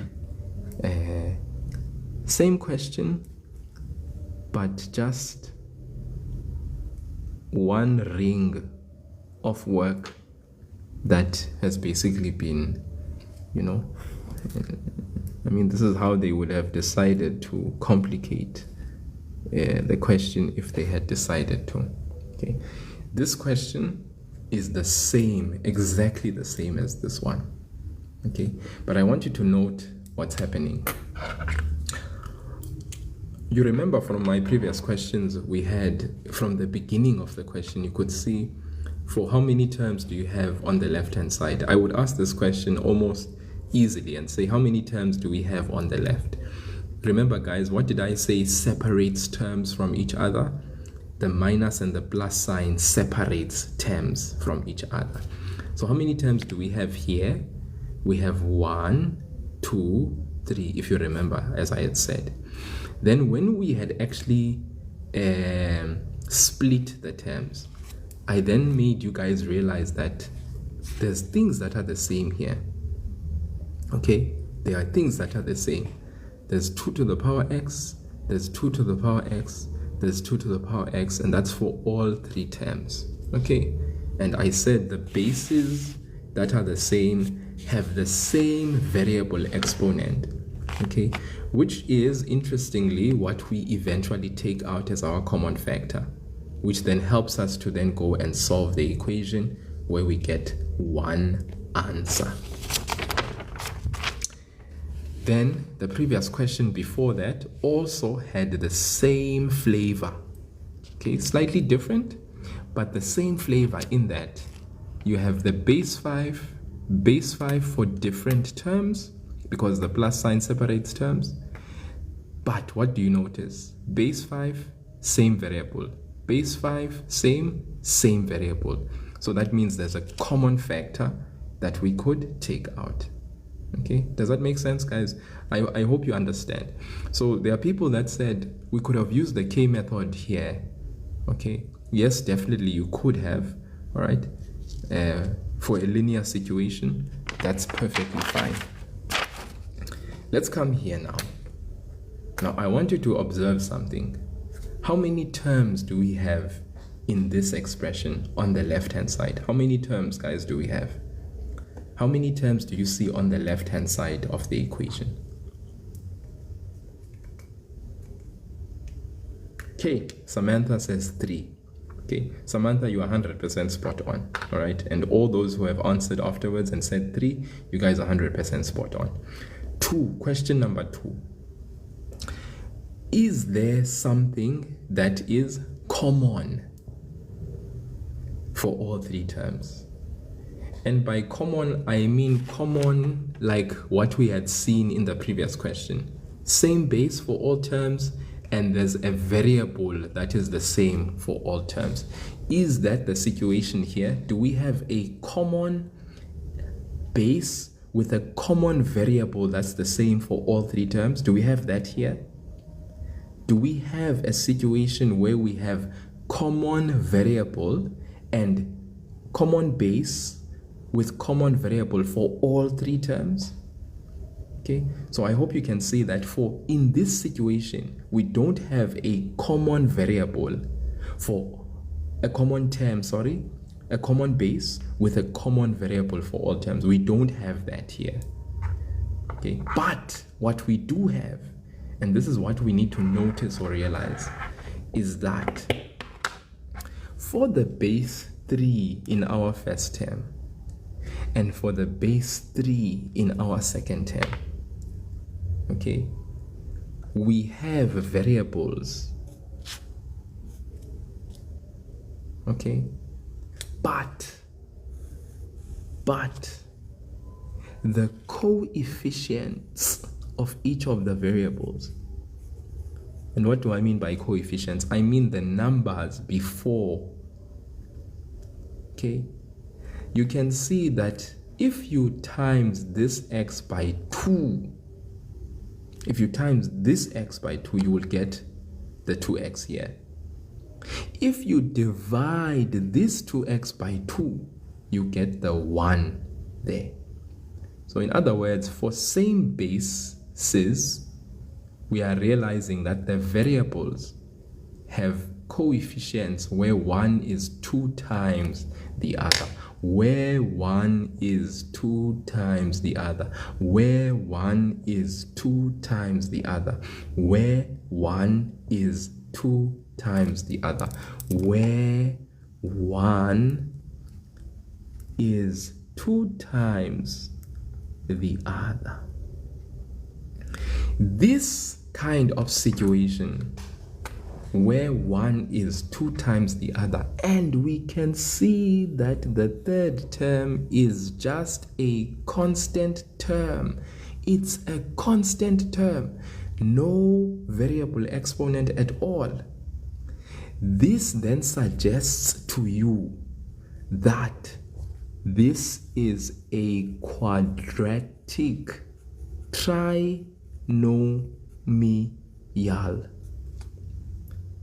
Quadratic trinomial exponential equation.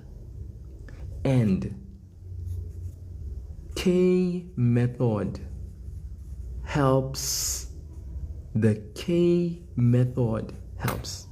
Guys, I want us all to be vigilant when we are doing questions like this. If you've solved it already, DJ, I am very happy for you. It means that when your conceptual comprehension of the maths from the get-go is on point, which is great.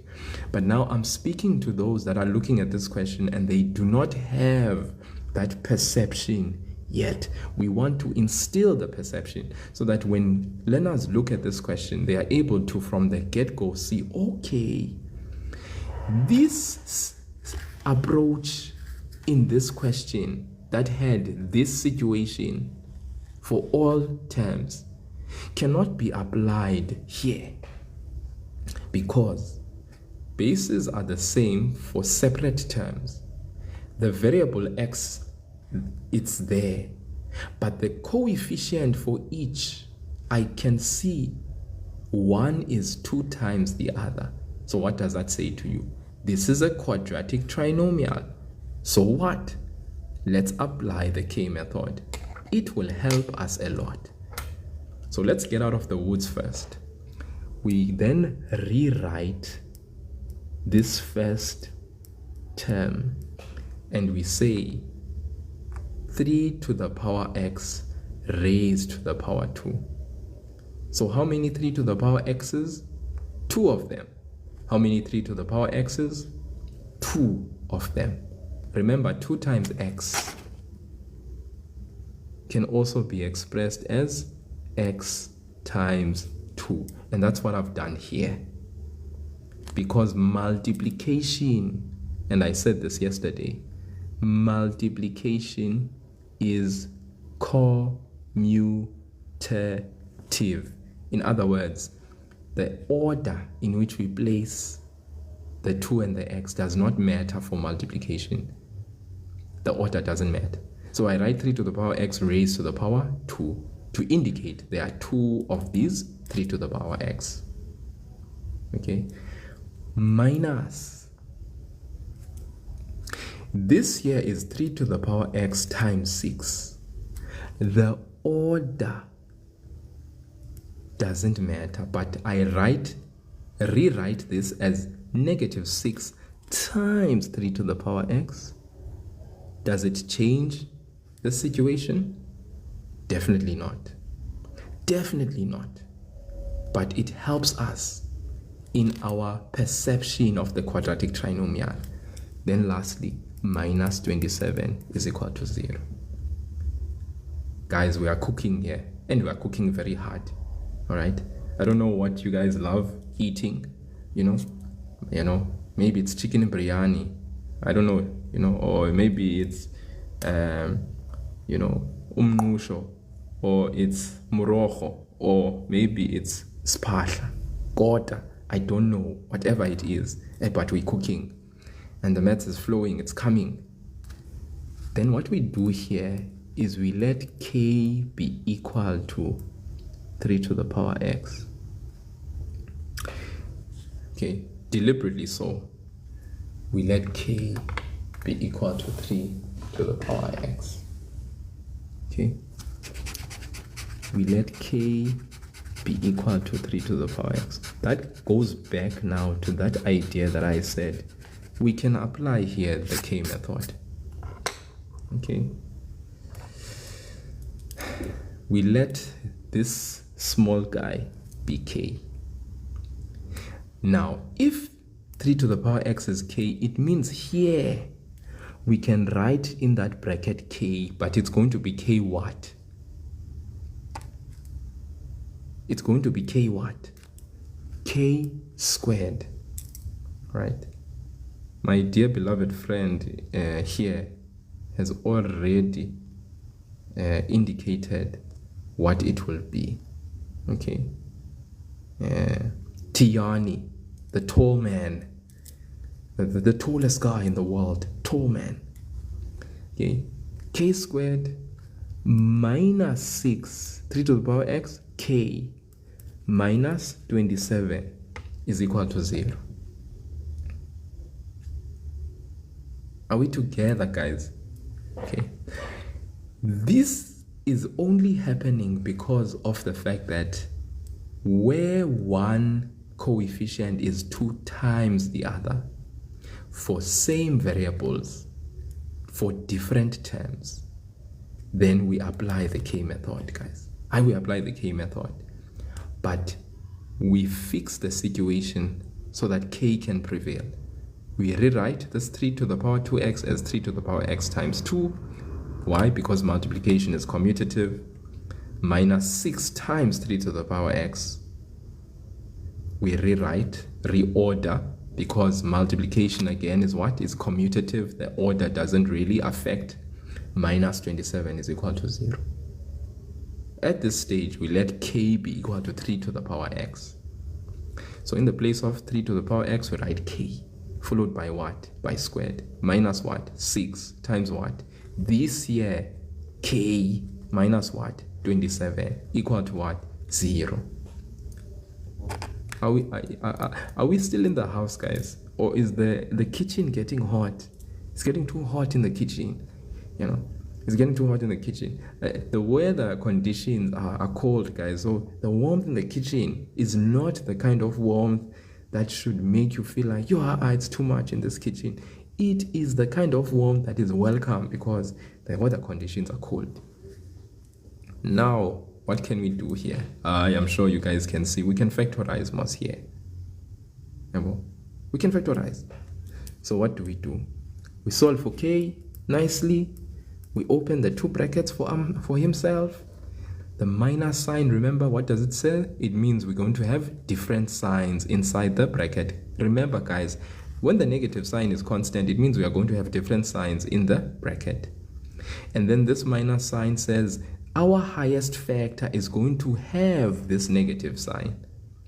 Okay, our highest factor is going to have the negative sign. So what are the factors of 27? 9 and 3. The highest factor is going to have the negative sign, and then obviously this automatically has the positive sign because negative means different signs in the bracket. But the negative sign here says the highest factor is going to have the negative sign. We write k, we write k there. Factorization is complete. Double check. What's negative 9 times 3? Negative 27. What's negative 9 plus 3? If we add the 2 together, we get negative 6. Factorization is the bomb. If you want to alternatively use the quadratic formula because you feel like factorization don't flow with you, the bomb, that's fine. Okay? Whatever way is the way that will lead to the way. You feel me? Then, zero factor law. K minus 9 is equal to 0, or k plus 3 is equal to 0, which means k is equal to 9, or k is equal to negative 3. Remember, guys, we are not in the business of solving for k. Okay? We are not in the business of solving for k. We were asked to solve for x. So k is the way to x. Do you feel me? K is the way to x. Now those that love the K-Way brand, I'm sure you guys are like loving this. K is the way. Not K is the way to your x. No. K is the way to x. Not K is the way to your x. K is the way to x.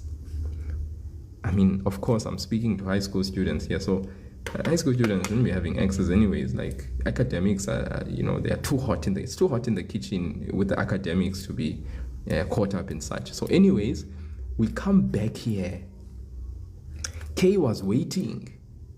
What was K was waiting for the values of K so that X can be solved. So we go and write 3 to the power X is equal to, what's K? K is equal to 9. Or 3 to the power what? X is equal to -3. Okay? Because K was waiting. Then we can solve these equations. And what do we get? 3 to the power X is equal to 3 to the power 2. Bases are the same, so X is equal to what? To 2. 3 to the power X is equal to -3. Guys, here.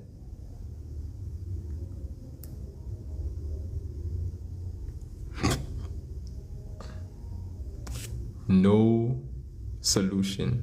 Not applicable. No answer.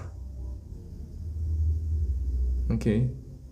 No solution. No answer. When the bases have different signs, bases the same with different signs means no solution.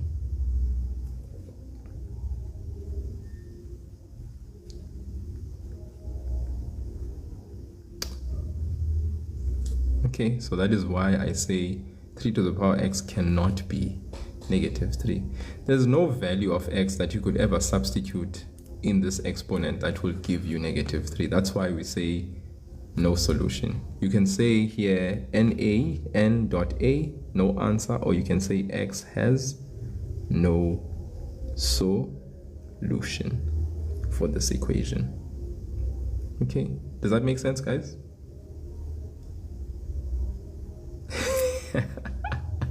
DJ Shlukzin, Lundris and DJ Shlukzin are having the time of their life in the comment section. They're talking about the mark allocation, and it seems like they are dying because of the mark allocation. It is squeezing every form of life they seem to have in their minds and hearts. Okay, any questions, guys? That is how we attend to a question of this nature. Okay, and sometimes these equations that are like the quadratic type, they get hidden. So for instance, this question is the same as this one. The only problem is that the 9 is hiding the 3 to the power 2. Does that make sense? The 9 is hiding. So you have to change the 9 to prime base. The transposition of the 27 is equal to 0. Now do you see? From here we can move to this space and then complete the question. But many times students will look at this and be like, huh? But they don't see that, oh, this is 9. So you need to simplify it. Then maybe after simplification you will see, oh,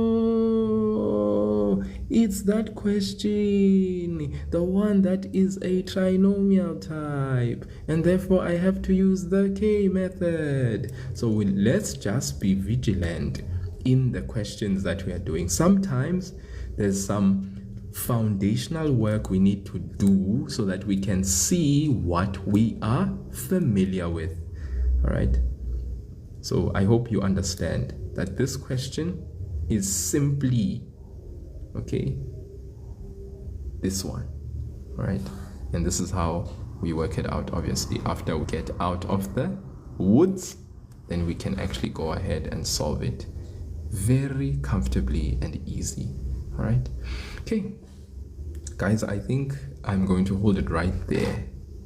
I want to give you guys some challenge questions so that I can ascertain if you guys understood today's conceptual underpinnings. So here's your first question. Here is your first one. All right. I'm going to give you some time, as I did in yesterday's live. You quietly. Okay, I just want to go over what I did today so far. We did solve for x and y, the exponential type with the other type of question where we took the exponential, worked through it, simplified it, we got it to linear, took the linear, substituted in the other, got the y values, got the x values, that was chi. We did this exponential equation, we had to solve for x, it was nicely, sweetly done. All right, and we were able to really get the explanation verified and sorted, and we were fine. There was some nice basic things that we learned. Then we did this one as well, where we saw that this question is very similar to the one the one that we basically did in the previous one. Okay, and we were able to get the answer there. And then we did the K method type question, which basically led us to this beautiful but nice end. So yes, this is grade 11 relevant questions as well, just as much as it is grade 12, of course. This is me trying to build up to the grade 12 question paper that people will be writing in September. We're just trying to get things done one at a time. So in as much as it is grade 12 focus, but it is also obviously relevant for grade 11 learners. The grade 11 learners, you guys will only now get exposed to these types of questions come end of the year, because going into term 3, you guys are going to be doing topics like financial maths, statistics, and the likes. I mean grade 12s as well, but grade 12s are writing their trial exam in less than 2 months. So yeah, so let's look at some questions for you to do. So these are questions for you, not for me anymore. You take out your book, which you have, and I'm hoping you are recording and taking notes so that you have some, work with you together. So let's get this in the game. So first question, you are going to solve for x and y. So this is taken from a previous past question paper. It's 3 marks, and the question was 3 to the power x plus y is equal to 27, and x squared plus y squared is equal to 17. Solve for x and y. For how many marks? 6 marks. Okay, that's 1. Then 2, solve for x. So I hope you guys are doing this. Please, you can go ahead and start right away and do the first question. It's time bound, so I'm gonna give you guys 15 minutes. It's 1:04 right now. Okay, so all of the questions that I'll be writing here, in total I'll give you 15 minutes to do all of them. So that's the first question. 3 to the power x plus y is equal to 27, and x squared plus y squared is equal to 17. Solve for x and y, will you? Okay, so please be busy with that. More are coming your way. More are coming your way. Definitely be dropping more just shortly. So yeah, I know, hey, it's insane that we're doing maths right now, hey, but like, we have the time, hey, and you can join us if you want. Burbotington, is it Burbotington? Burbot, my goodness, what kind of burbots are here?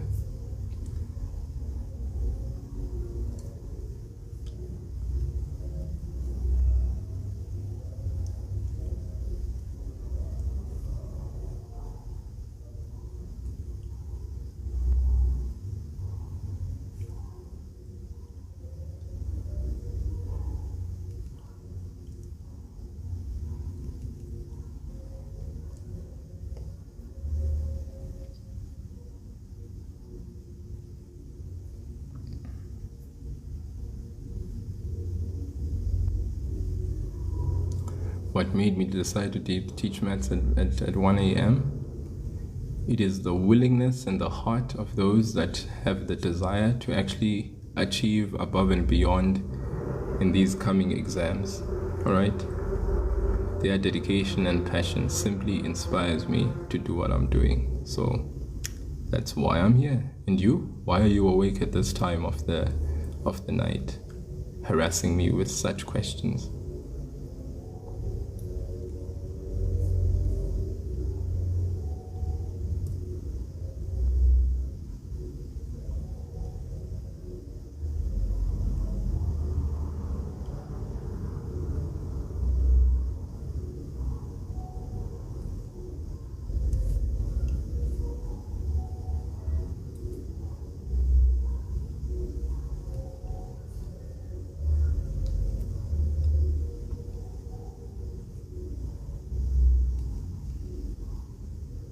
That's the whole question. Question 6, 3 to the power x plus y is equal to 27, and x squared plus y squared is equal to 17. I'm going to write the next and the next question.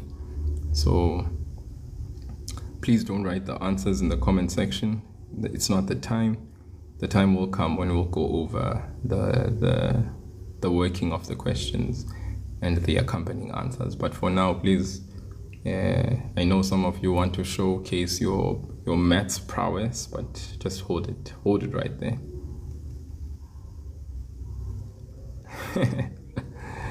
I see. So there's some there's like Vivacity students that are joining in this live session, and it's like they are recalling a time when maths was nice and interesting, and they are decrying their situations now at their chosen institutions of higher learning. Well, enjoy, guys. Enjoy,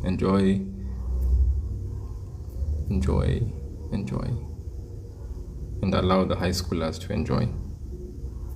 Yeah, when maths still involved numbers and not words.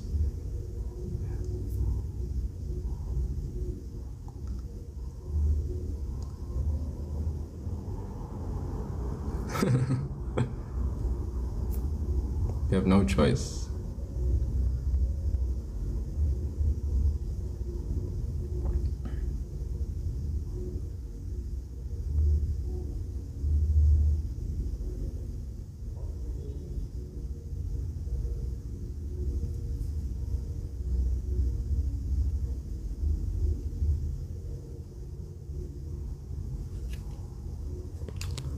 Okay, sorry. So that's one. Here's the second one, simultaneous again.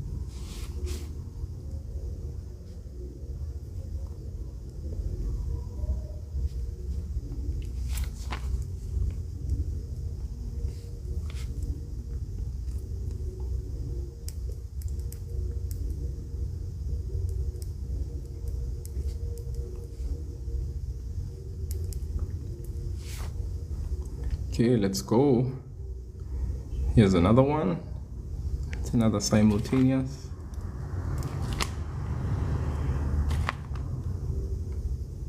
Also, sorry, 6 marks there.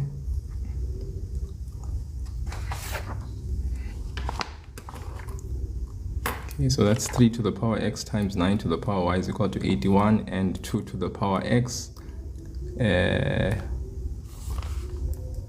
Sorry, this is supposed to be exponent y. Maybe I need to rewrite this question. Okay, I'm gonna rewrite this one. Sorry, my bad. 3 to the power x times 9 to the power y is equal to 81, and 2 to the power x over 2 to the power y is equal to 4. Okay, and that exponent x is outside there.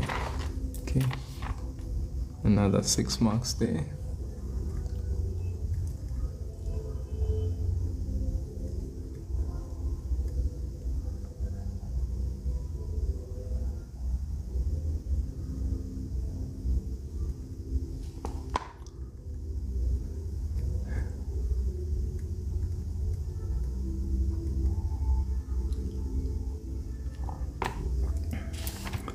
Okay, since I have the liberty to, I think let me throw in this just to check something. Checking the past. Checking the past. Checking if the past is still good. I'm allowed to, right? Okay, so those 6 6.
Okay, I think there's more time that will be afforded. So 6 plus 6, that's 12. Plus 4 is 16. 16 plus 4 is 20.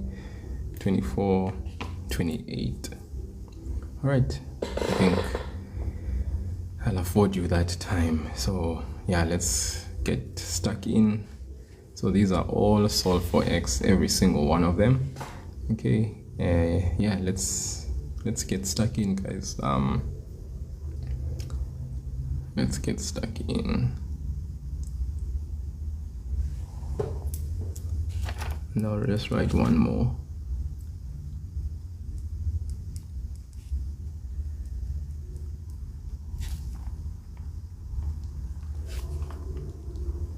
So that it makes it 30 minutes, complete 30 minutes. So 6 plus 6, 12. Plus 4, 16, 20, 24, 28, 32. So guys, I'll give you 30 minutes. This is 30 minutes. 30 minutes solving. Yeah, number one is simultaneous. All of this. So the first two are simultaneous. These first two. Okay. 3 to the power x plus y is equal to 27, and x squared plus y squared is equal to 17. That's simultaneously. Then number 2 here as well. 3 to the power x times 9 to the power y is equal to 81. I actually scratched it off there because I didn't write it correctly. So I wrote number 2 here again. That it's still solved for x and y. 3 to the power x times 9 to the power y is equal to 81. And 2 to the power x over 2 to the power y is equal, to the power x is equal to 4. Then these are all solved for x. Okay. And please, if there's sort of like something that you can't see properly, please let me know so that I can actually attend to that when there's a need. Let me just remove the comment section. Oh yes, it's June holidays. Yes, it's June holidays, guys, indeed. But some of us are choosing to work. We don't like crazy surprises. We would like to write our maths papers with a little bit of peace and less stress and less anxiety. So allow us to be, please. Allow us to be. Okay, so I've just removed the comment section because I want the comment section to not interrupt us here. And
Okay, are we done?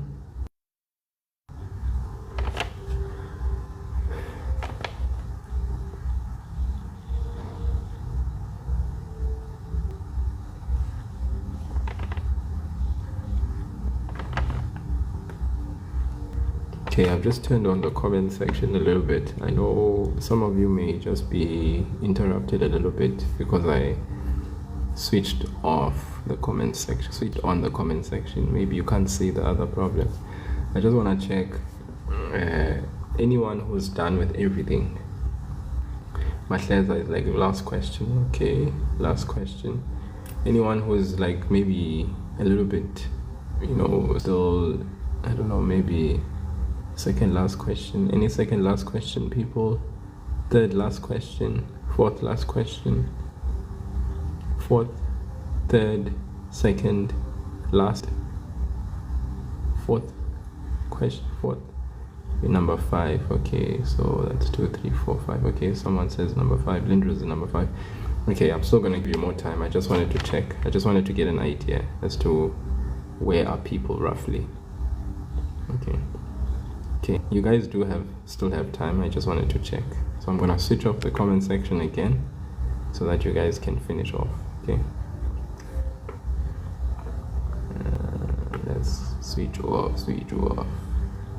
Okay, nice. Okay, let me switch off, guys. Sorry. I'm gonna switch off again.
Thank you so much for the hot me. Thank you so much.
Okay, I think that is about that time.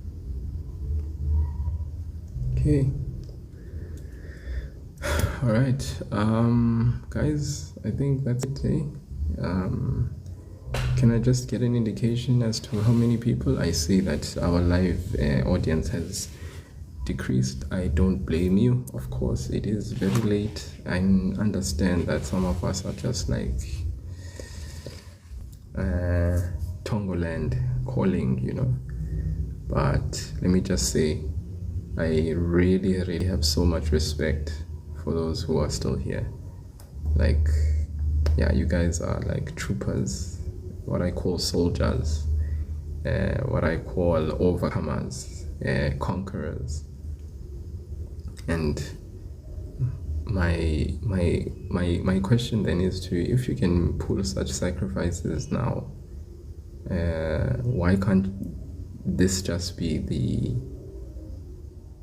order of the day where you're concerned, so that, yeah, man, you can get those marks that will even make you become shocked, if you are a 70% level 6 type student, you can raise it up level 7. Entry level 7, your 80s. If you are an entry level 7, 80s type of guy, you can go to your 90s. If you are already achieving 90s already, then you can move it up, go to 100. And I mean, from any and every level that you are at, you can still raise it up, raise the bar even higher. Zenandengeto, great, I'm glad you are done. Does that mean Zenande is ready to accept my extend a guest request, and then you can lead me in doing the first problem? Are you ready to join me as a guest? You wanna come on and actually lead me through these problems? Mahleza, epic. Are you guys down with that, or doesn't your environment doesn't allow you? It would be nice if you guys can come on. Livia is also done, great. So who is eager to lead me in the first one? Guest request, very much welcome. If you have the environment and you can speak and lead me through, I'd be happy to be led through the problems that are on here, so that we keep it we keep it learner centered than me. I can speak. Then Livia, come on down then. Come on in. I'll accept your request. Let's just do this. Okay, yeah, that is basically all the time you guys had. Okay. Glad you're done, Spina. Let's see. Let's welcome in Livia.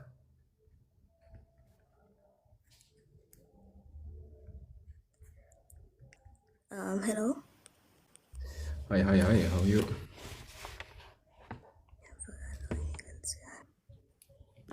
Can you hear me? There is the problem. Okay, so should we start? Yeah, please do. That would be epic.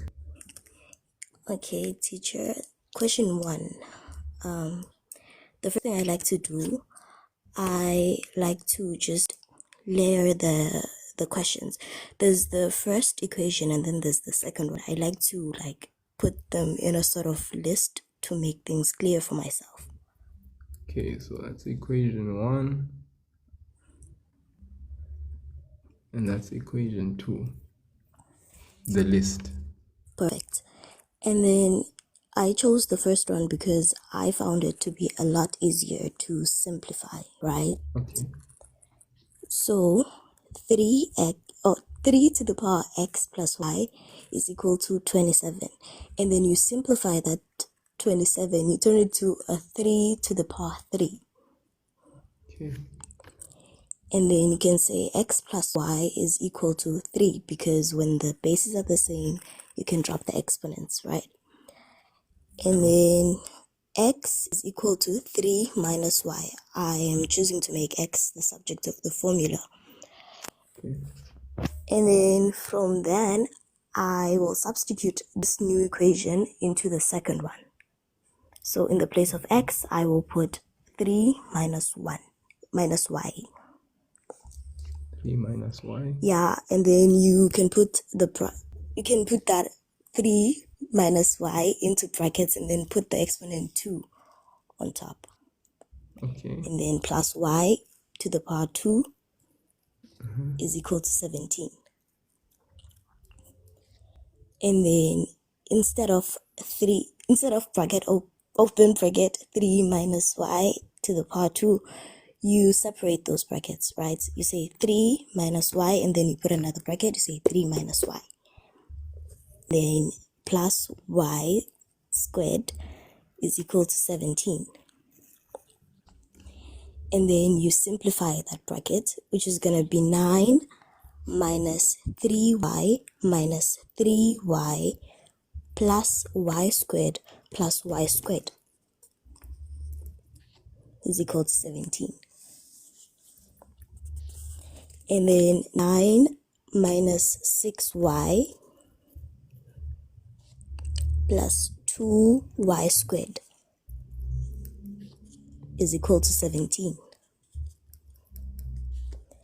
And then 2y squared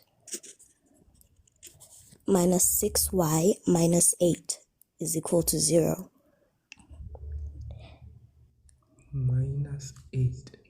Minus 8 is equal to 0. And then I like to simplify the equation further to make it easier for me to factorize. So I divide the whole thing by 2, which is going to be y squared minus 3y minus 4 is equal to 0. And then we factorize. Personally, I'm not that good at factorization, so I like to use the quadratic formula. But I just remember to change the signs I get from the answers I got from using the quadratic formula. So I'm gonna use that to factorize. So you just put the 2 brackets, right? And say equals to 0. And then y on each bracket.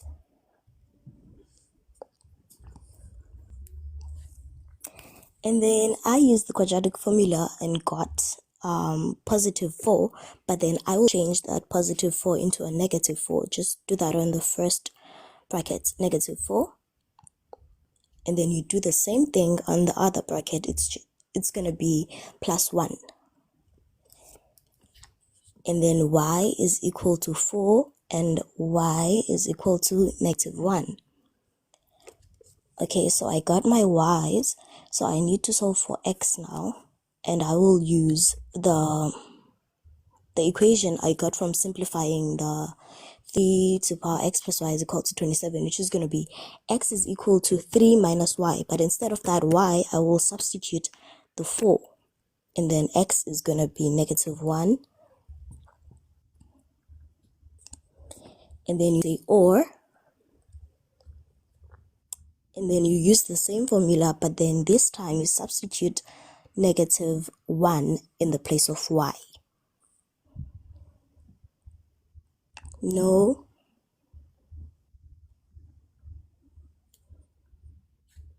Perfect.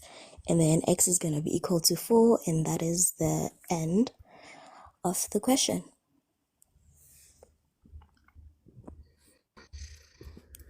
Wowza.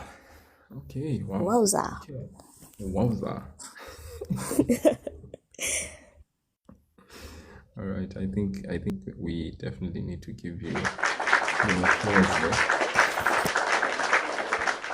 All right, do we have any questions on the floor? Anyone who might be wondering how or what or maybe anything that they did not particularly understand? All right, so for instance, I know that for some of you, you may have probably, if maybe you had not given yourself the chance to do the problem and you are joining in the live, maybe some of you will be like, where does the -8 come from? Okay. So I'm hoping that we all understand where that comes from. And I think, Livia, you know where it comes from, right? How you got the Yes, sir. -8 here. I do know. Uh-huh. Do you So mind there's telling the the audience? Yeah. no, I don't mind. So Okay. I simplified the brackets. So I simplified the factorized brackets, right? It was 3 minus y, bracket open, 3 minus y, close bracket, plus y squared is equal to 17, right? But then I have to simplify those brackets. So from simplifying those, I got 9 minus 3y minus 3y plus y squared plus y squared is equal to 17.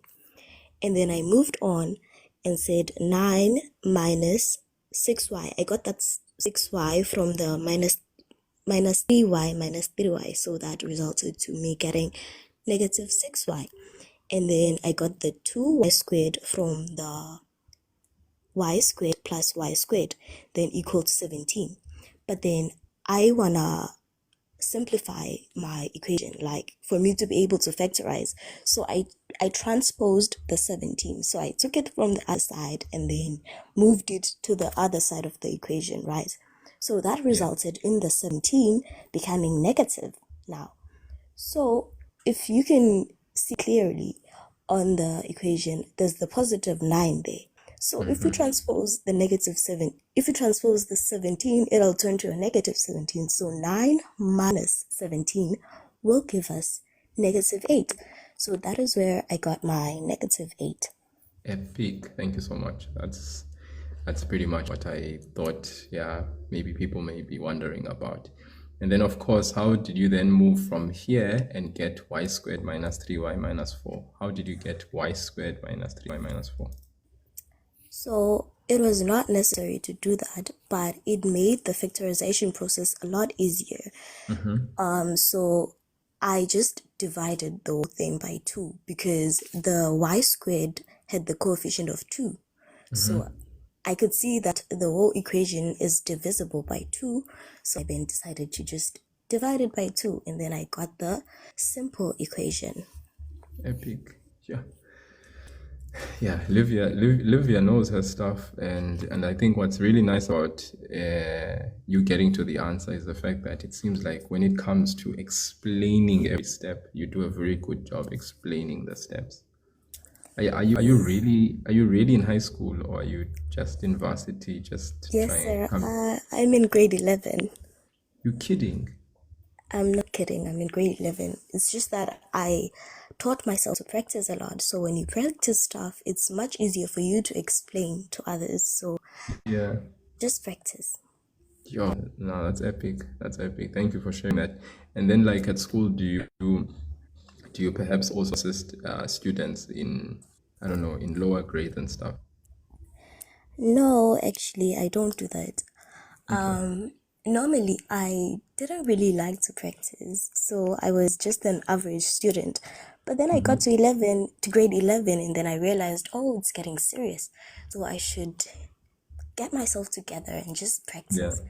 And so I did that, and wow, term 1 and term 2, I got the highest on almost all of my subjects on all grade You're 11 kidding. classes, and I was like, wow, I'm actually smart. I'm actually smart. Yeah, maths was not my strong point, but then I just realized that it was just me being lazy. I'm actually very good at this. Yeah. Wow, that's epic. Thank you for sharing that too. Sure, that's quite inspiring. Quite inspiring. Yeah, thanks a lot. Yeah, That's really thank you. inspiring. And to be in grade 11 and to be explaining so well, because like I said, it's like every single step that you went through here. What I love about it is just how well you explained it, how articulate you are, and just how clear and simple, you make the maths be, Yeah, oftentimes students that do well in mathematics tend to have a hard time actually unpacking and explaining. So the fact that you can explain says a lot, and yeah, you keep that up. Top student in your grade, top student in the respective subjects that you do. You keep that up. I hope you keep on killing it.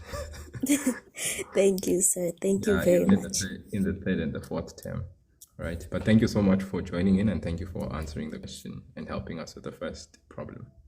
Okay, thank you, sir. Okay, cheers. Cheers. Let's get someone else up if we can. Okay, let's see. All songs lyrics. All songs lyrics. Hello. Okay, just wait a second. Hey, all songs, how's it? I'm good, thanks. And you? I'm very well. I'm very well.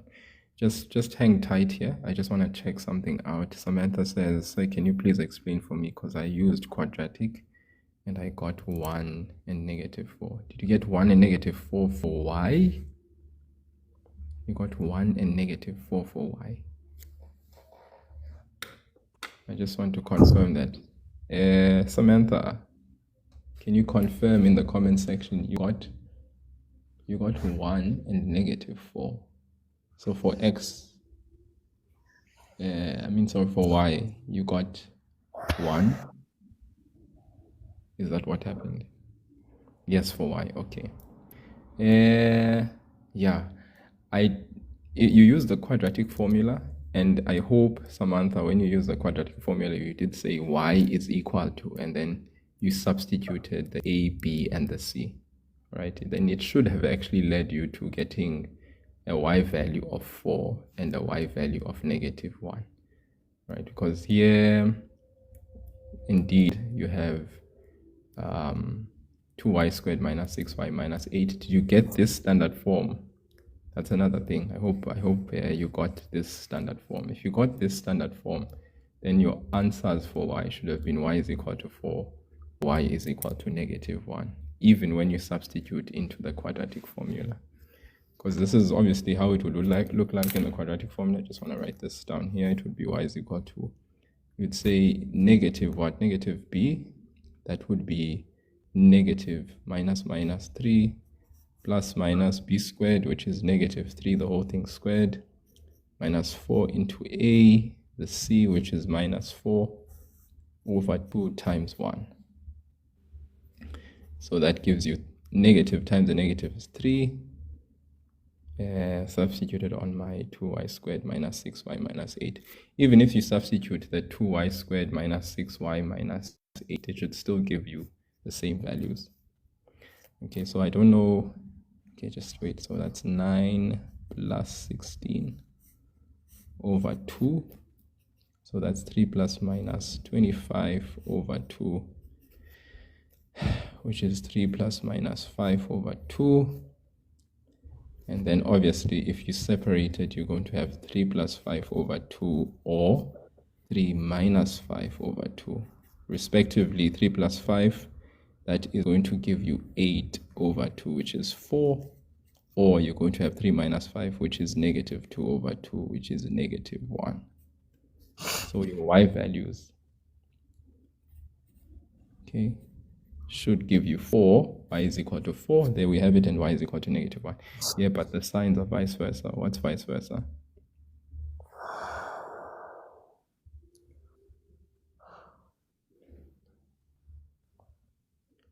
y squared minus 6y minus 8. You should have still gotten y is equal to 4 and y is equal to -1. Minus 1 and 4. Minus 4 and 1.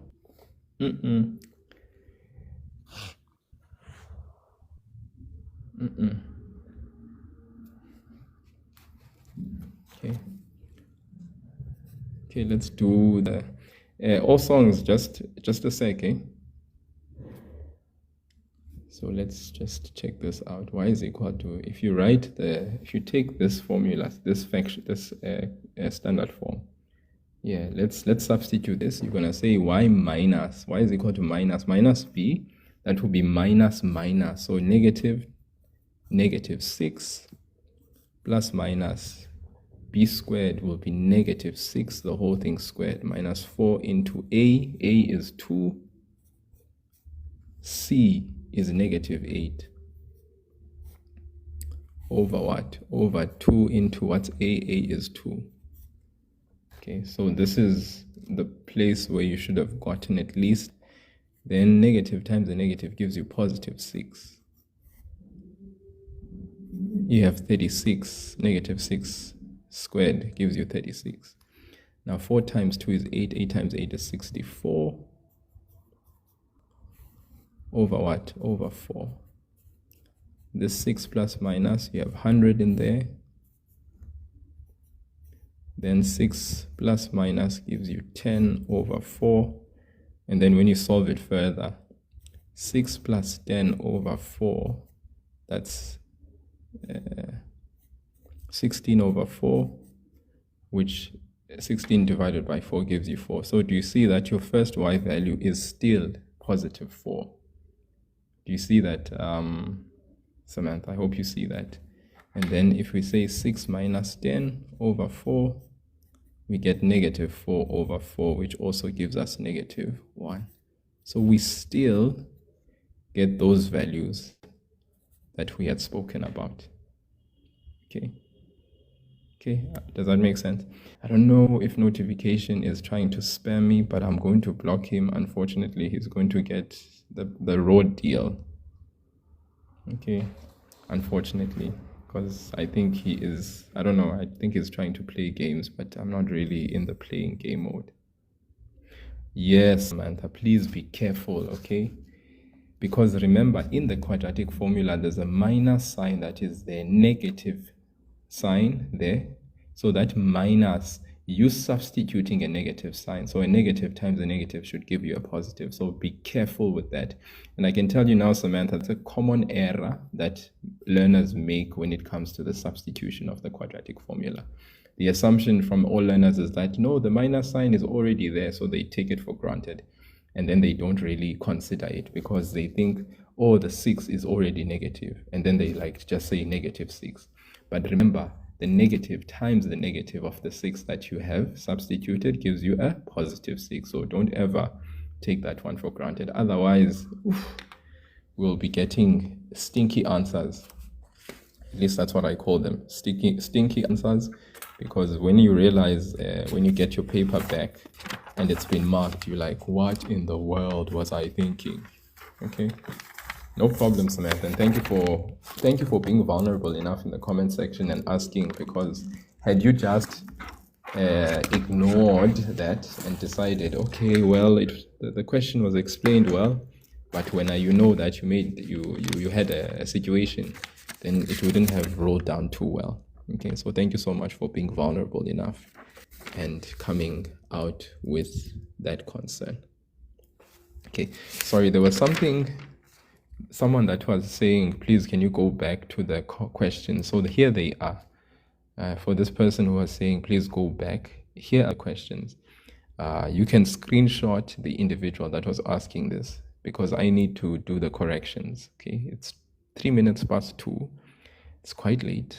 A lot of people have been up since, like, you know, late last night. It's early hours of the morning.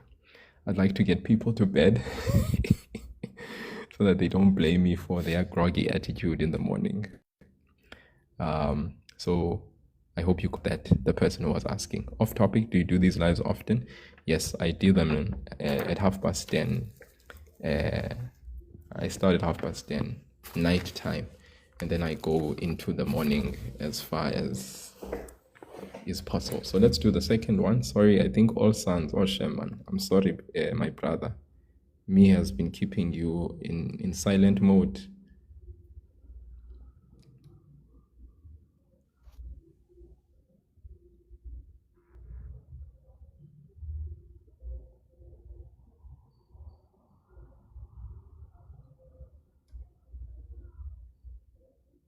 Okay, all songs, you can unmute yourself.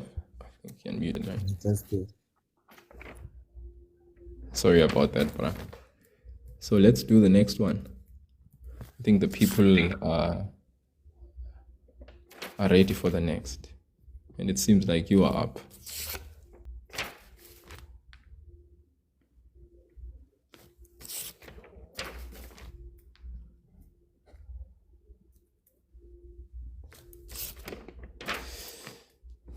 Okay.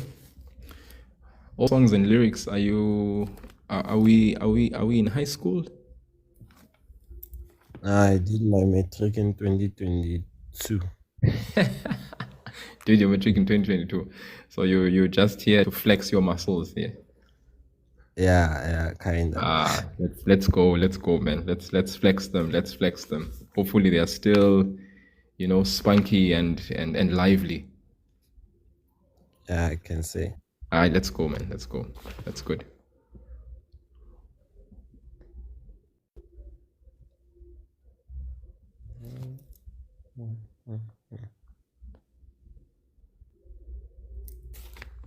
So there's the question. You can lead me.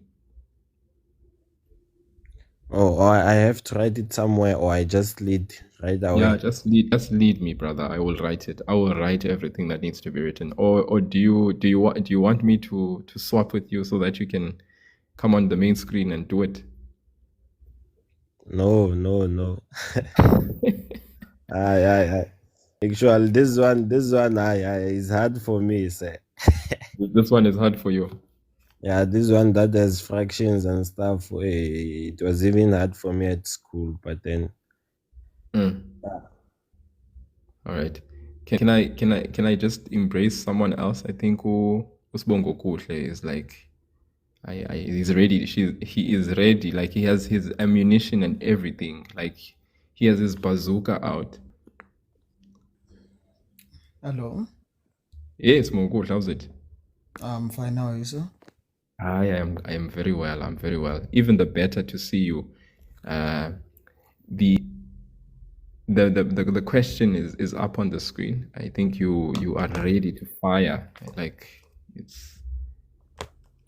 Yeah, I'm ready with that for the thing. Okay. Let's go, brother. Okay, firstly, I think with things like this, we firstly must make the whole thing to be something like solving simultaneously, because whenever you have two variables and you're trying to figure them out, you need to solve them simultaneously. Yeah? Okay, so the first thing we must drop the thing that you see in the first sum we have 3 raised to x times 9 raised to y, which is equals to 81. Yeah. And if you look at that sum, you notice that you have most of the terms with the base of 3. Yeah? So you just the first one is already 3 raised to x times 3 raised to 2x, because 9 is 3 squared. 3 raised to 2.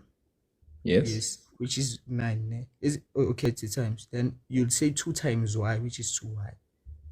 All right. Okay. Then which is equals to 3 raised to 4, because if you simplify in 81, it becomes 3 raised to 4.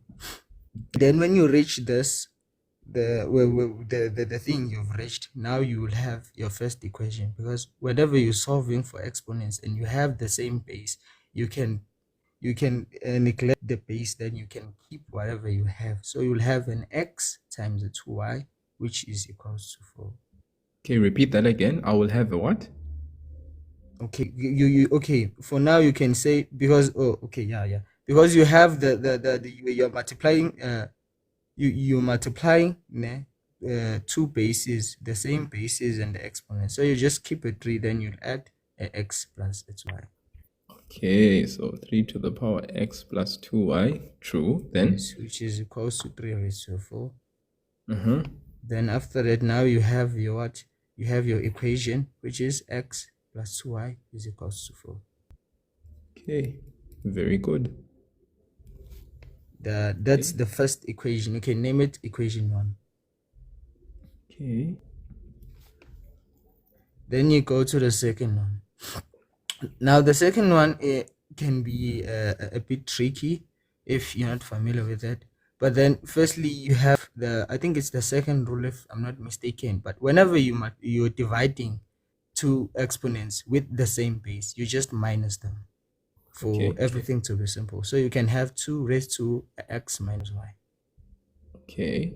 Which is all multiplied by an x, because when you have brackets out of the which is equals to 2 raised to 2. That's 4.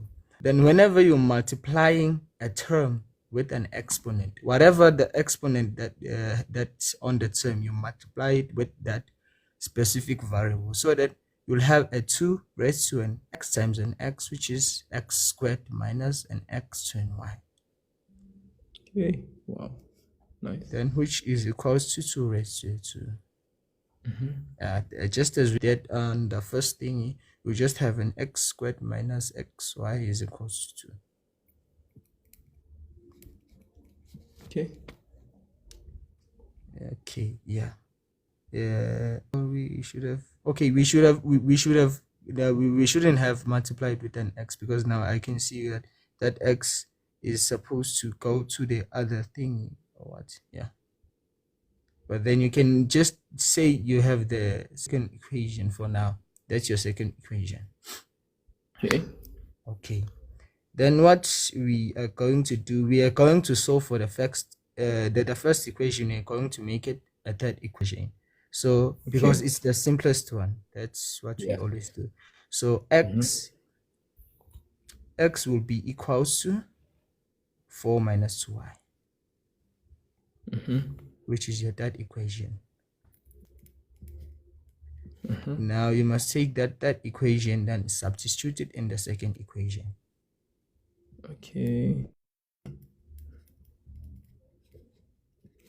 All right. So let's go. Can you please do that for me? Okay. So then that will be 4 minus 2y, the whole thing squared, right? Because it's substituting 4 minus 2y in the place of x. So for 4 minus 2y, the whole thing squared, minus. In the place of x, we're going to substitute again 4 minus 2y. And then followed by y, which is equal to 2. Okay. So now what we just have to do, we just have to simplify. Okay. So the first thing here, you just use the SMS method, 4 squared minus 2 times 4 times negative 2, then times negative 2y squared, which will be 16. Okay, so for those that need to see it, okay, you can just for those who need to see it, right? Okay, so you said it's going to be? Again, it's 16. 16. Yeah, because you say 4 squared, then you say 4 times negative 2 times 2, which is negative 16y. Negative 16y, yes. Minus 4y squared. So repeat that. You said the last term will be? Plus 4y squared, sorry. Okay, plus 4y squared. Yeah, I just need to be sure if I was hearing you well. Thank you for that. Okay. Minus 4y. Okay, minus 4y. Plus 2y squared.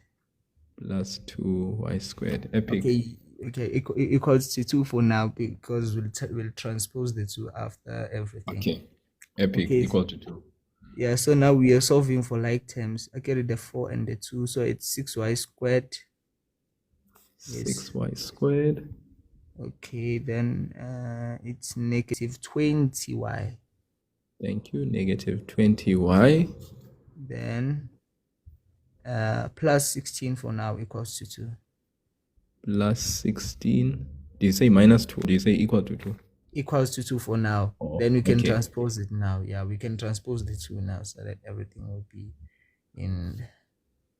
So now, when we transpose the 2, it will be negative 2, because whenever you're transposing something to the other side, equals to 0, which is okay. So now we have 6y squared minus 20y plus 14. Okay, neat. Equals to 0. So now we just use the quadratic formula, and I think we should always write it, because that's what I was told, that whenever you're using the quadratic formula, you must write it, which is x is equals to a negative b plus or minus a root of b squared minus 4ac divided by 2a. Okay, so what must I write? You can write the quadratic formula itself before inserting everything. It makes it easier for students who are not familiar with it to be able to substitute terms and everything. All right. Yeah, just like the mistake that was made by Samantha. If she would have maybe wrote it like this, then separated it because there's a plus side and the negative side. Sure. So that's why you can substitute now, and x will be equals to. Okay, so I'm still writing x will be equal to. Yes, because you must have it's an equation. You must have two sides of the equation. Okay, let me just flow with this. Okay, x is equal to. Okay, can you please just insert the things, because a negative the A is 6, the B is negative 20, the C is 14. Okay, just something to take note. Sbongos, ne? So we're working with y, and you're saying we should still keep x. Oh, hey. Okay, thanks. I just thought about the formula. Can you please write y? Sorry. Thanks for that mistake, sir. No problem. Because it's good. I'm glad you made that error, because remember, we're just learning here. So what's important here is that through the learning process, we are able to see, oh, okay, typically, yes, the quadratic formula is x is equal to, but we should always be concerned about the variable we are dealing with. So if we're dealing with a y variable, then of course the quadratic formula needs to be tweaked to fit the situation. So to do that, we obviously then will say y is equal to, because we are dealing with the y variable in this particular situation. So that's just something that we make sure we do. Right? That's why I wrote it in pencil, actually. It was no particular reason. I wrote it in pencil for that reason. Also, so like there's this other thing I want to share, but you can just continue writing it with quadratic formula. Okay. You see, when you're dealing with quadratic formula and you have numbers that are not like easily to be, maybe take out the common term, like the sum we did before, you just punch whatever you have on the calculator, and whenever it gives you a fraction, there's actually a way to reverse that thing and write it in a simplified form to be in brackets.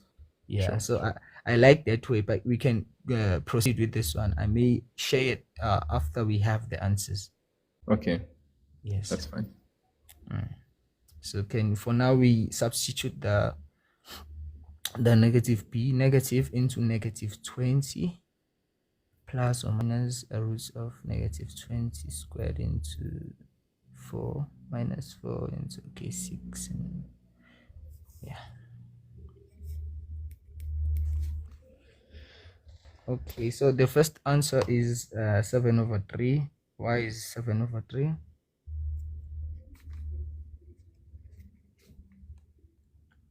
And the second answer is 1. Okay, so what we just do there, because there is there's a common factor of 2, so that there are some other. Okay, can you please rewrite that? That's the 6y squared minus 20y plus 14 is equals to 0, just to demonstrate this, whatever I'm trying to say now.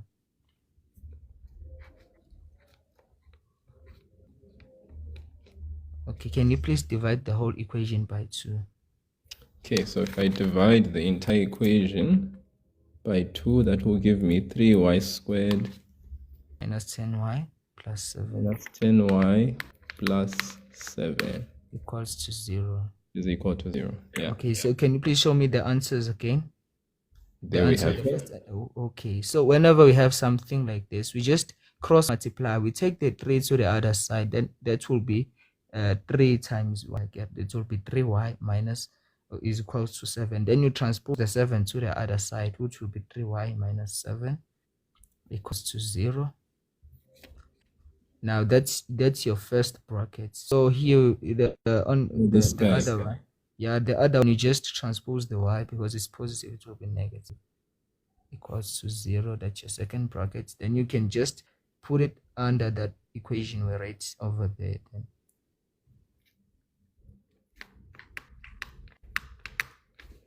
oh, I see. Yeah, so that was the thing we were supposed to do there, but then because we are lazy to think sometimes, because of timing exams and papers, we just use the quadratic formula. Yeah, but epic, Mongos. That's an epic approach to, because I'm guessing it's the whole thing of it's an advanced trinomial. Some people struggle with factorizing an advanced trinomial. So Yeah. I love your method. I think Livia also agrees in the comment section. He's like, that's so smart. Totally. So you use your quadratic formula, you get your roots, and then you can actually use the reverse. You write it back into the factor sort of like stage, which is epic. I like it. Yeah, you know, when like you, because now sometimes I do teach students. It's just that you make errors because you see I'm on screen. I'm not writing on the board, so No, I can definitely, see man. what I'm doing. Definitely. So Definitely. this method I used to use it just to impress students sometimes, because when you're teaching, you need the people you're teaching to be like to have trust in you, to whatever you're doing, you know it, and you show it by things you do that you know it.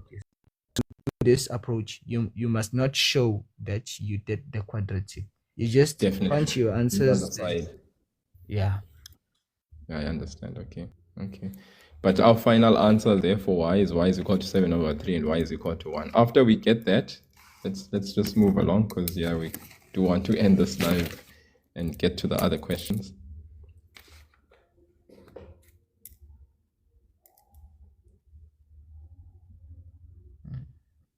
Okay, I think my connection is bad. Or is it my friends? Yes. Okay, so we got y is equal to 7/3 and y is equal to 1 from the factors. Yeah. Then our x values, because we need our x values. Yeah, we're still continuing. Then after we've got our answers for y, since we are still solving simultaneously, we must go back and substitute the y values on the third equation, because it's the one that is simplified. Definitely. We just insert the y. You say x is equal to, then you write the equation. Yeah, just insert the answers. Then after that, okay, let me punch it on my calculator. 4 minus 2 into 7.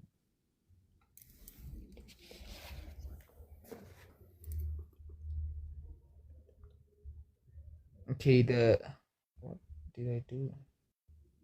The first answer is -2/3. Okay, the first answer is -2/3. Yeah. Then the second answer will be 2, obviously, because this is 4 minus 2. Yeah. Yeah. So Okay. that's it. Okay. Neat. All right. And I've just like accustomed my learners here in the platform to actually just write those answers as intercepts as well, just for finality. Of course, the x values and the y values, once you get them, it's fine. But that's just to support the idea that the x and the y values you are getting are actually points of intersection if you were actually talking about them in relation to a function. Otherwise, yeah. Sometimes like you also I think I must include this, that when you have your answers, you must like try to punch them on the calculator, you see, because you're talking about functions now. If you have these answers, you have just check if the answers you are giving, are they there for the scale that's been given for a function, because sometimes they say from 1 to 4, or maybe from 1, like they give you the scale of the answer. So maybe if you punch, you didn't need maybe the x for the 2, you see, the y1 and 2, you just needed the 7/3 only. So that's also something you need to look at. But yeah, I think it's good. Thank you so much, Bongozo. That was very valuable and very insightful. And thank you so much for your comments. They were spot on, very much appreciated. You also taught us something new. So thanks a ton, Mr. Man. Continue doing the things, man. It seems like you said, you help students out and you tutor. So continue, man. Too many students need the kind of help and assistance and the skill and the knowledge that you have. Yeah, my pleasure. Sure, buddy. Really appreciate you. Okay. Let us get on to the next one. Right. And the next question, okay, is this one. Solve for x. So we are dealing with a inequality, right? I just need to check, is there anyone? Okay, I think I don't know if All Songs is all for that question, the inequality, or we could hand it over to Mr. Naidu.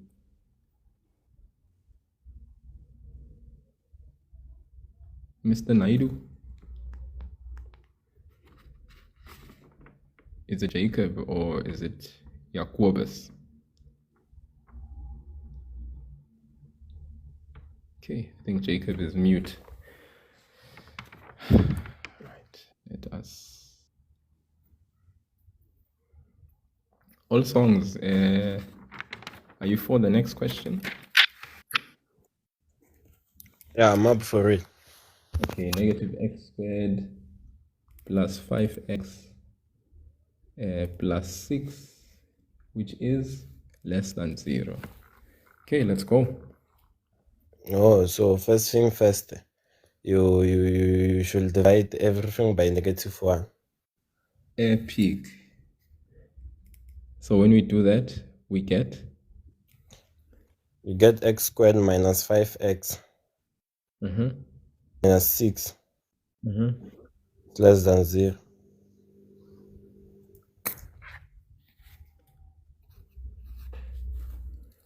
Yeah, so you look for factors. Just before that, are we good? Are we sure? You said we divide by a negative. Oh, when you divide by negative, the working, what do you call this thing? It changes. So x squared. Hey. No problem. No problem. That's why I wrote it in pencil. So the inequality sign changes when we divide by a negative sign. Very important. Very, very important. Otherwise, that will sabotage us for the rest of the question if we don't do that. So just a reminder, divide by negative. We divided by negative because the coefficient of x squared is negative. So we divide by negative for each term. Hence, you see the sign change here and the sign change there, and ultimately the inequality sign will also change direction. Okay, let's continue. All Songs. You are singing the song, buddy. Yeah, so you look for, what do you call it? Factors of 6 that when you add them, they're gonna give you -5. So it's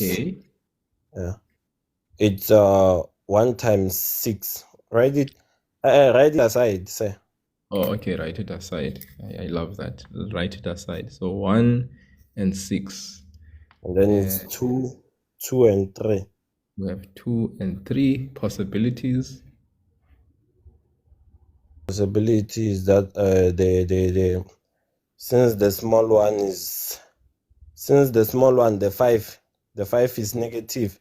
That means on the first one, this one are 1 times 6. The bigger one, it must be negative. Very nice. Yes. So the bigger one must be negative. Yes. And then on the bigger one must be negative. Yes. So 1 minus 6 is -5.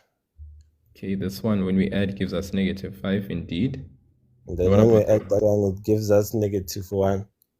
Okay, so the middle term, which is -5x, that means we're gonna take the first one. And then you're gonna make and then since it's x squared, you're gonna put x this side and that side. X this side and that side. Yeah. And then is greater than 0. Thank you. Oh. And then there you're gonna say what? Forgot this thing, but then x. Okay. X is equals to +6. Yes. And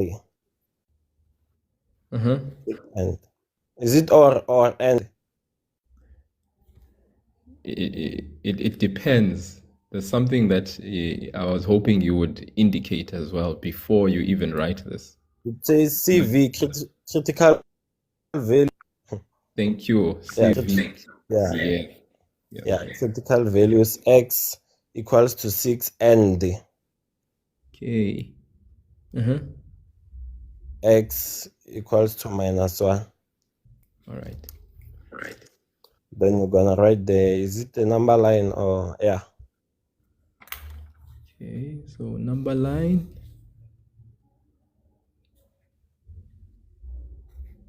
Yeah, there you're gonna, this side you're gonna write -1. Yes. And then on the other side you're gonna write 6. And then since it is like x is greater than 0, that means, yeah, since x is greater than 0, that means you're gonna take let me see,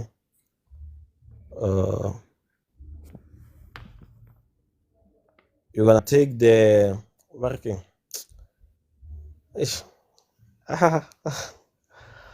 yeah, since x is greater than 0, that means you're gonna say your final answer is x I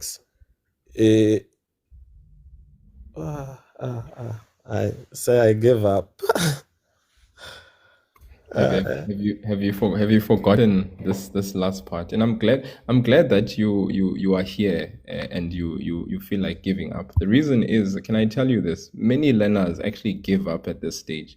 A lot of learners are able to get to here, and oftentimes it's like there is a bit of a problem, okay, when they don't represent the answer graphically and then actually write down the answer that is appropriate.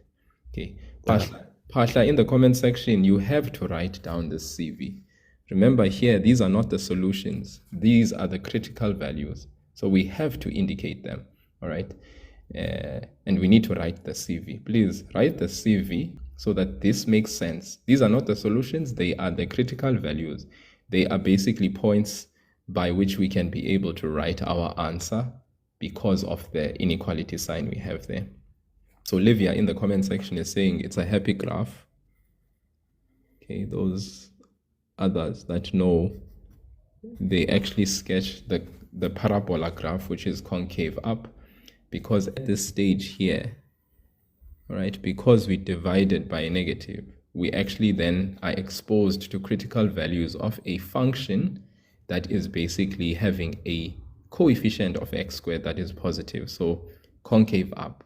Then we check where is the function. Greater than 0 means what? Where is the function above the x-axis? Because that is where y is what? Is positive. Because greater than 0 means where y is positive. And I'm sure guys know that y is positive for this function in this direction and in that direction from the critical value.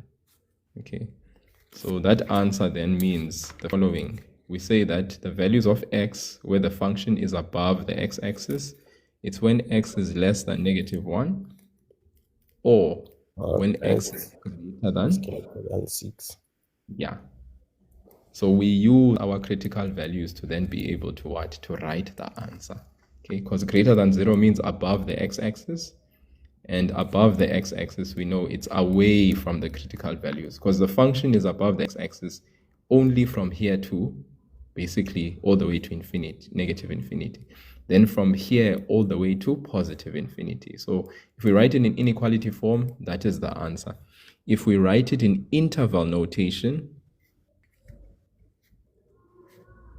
this would be the answer.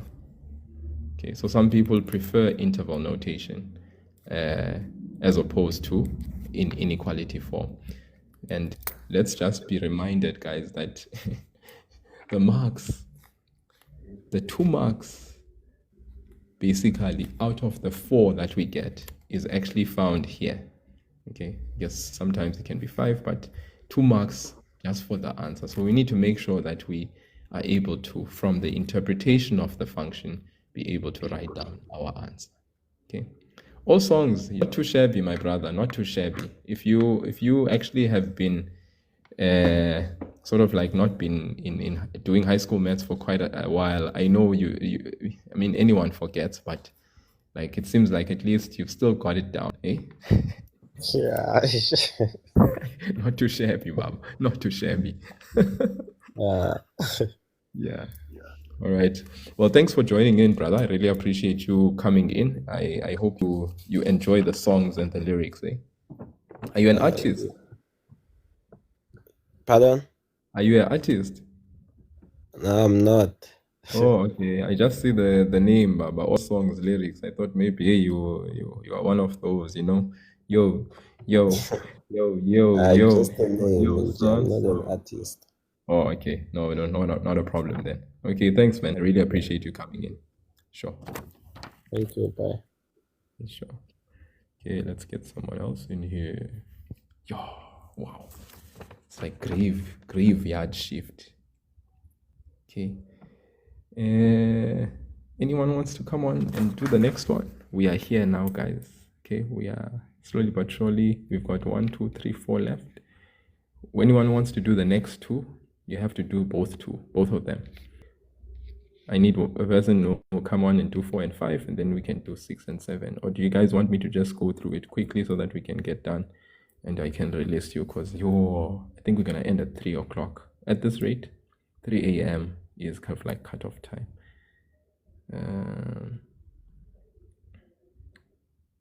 Look at this guy, Pretty Boy D. People pulling out some names in here, eh?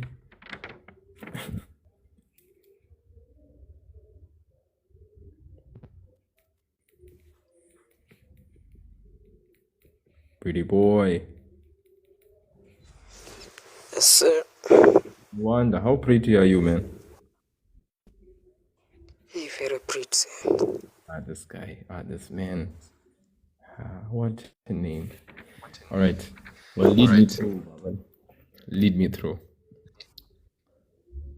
9 to the power x minus 1 is equal to 27 to the power x times 3 to the power x plus 2. We want to solve for x. You just joined. Well, welcome to you. Let's do it. Let's do this. Let me try, sir. This is grade 11 work, sir. Amen. Hallelujah. And 12. And 12 for yes. Let me try, sir. 11, August. It's coming from grade 11.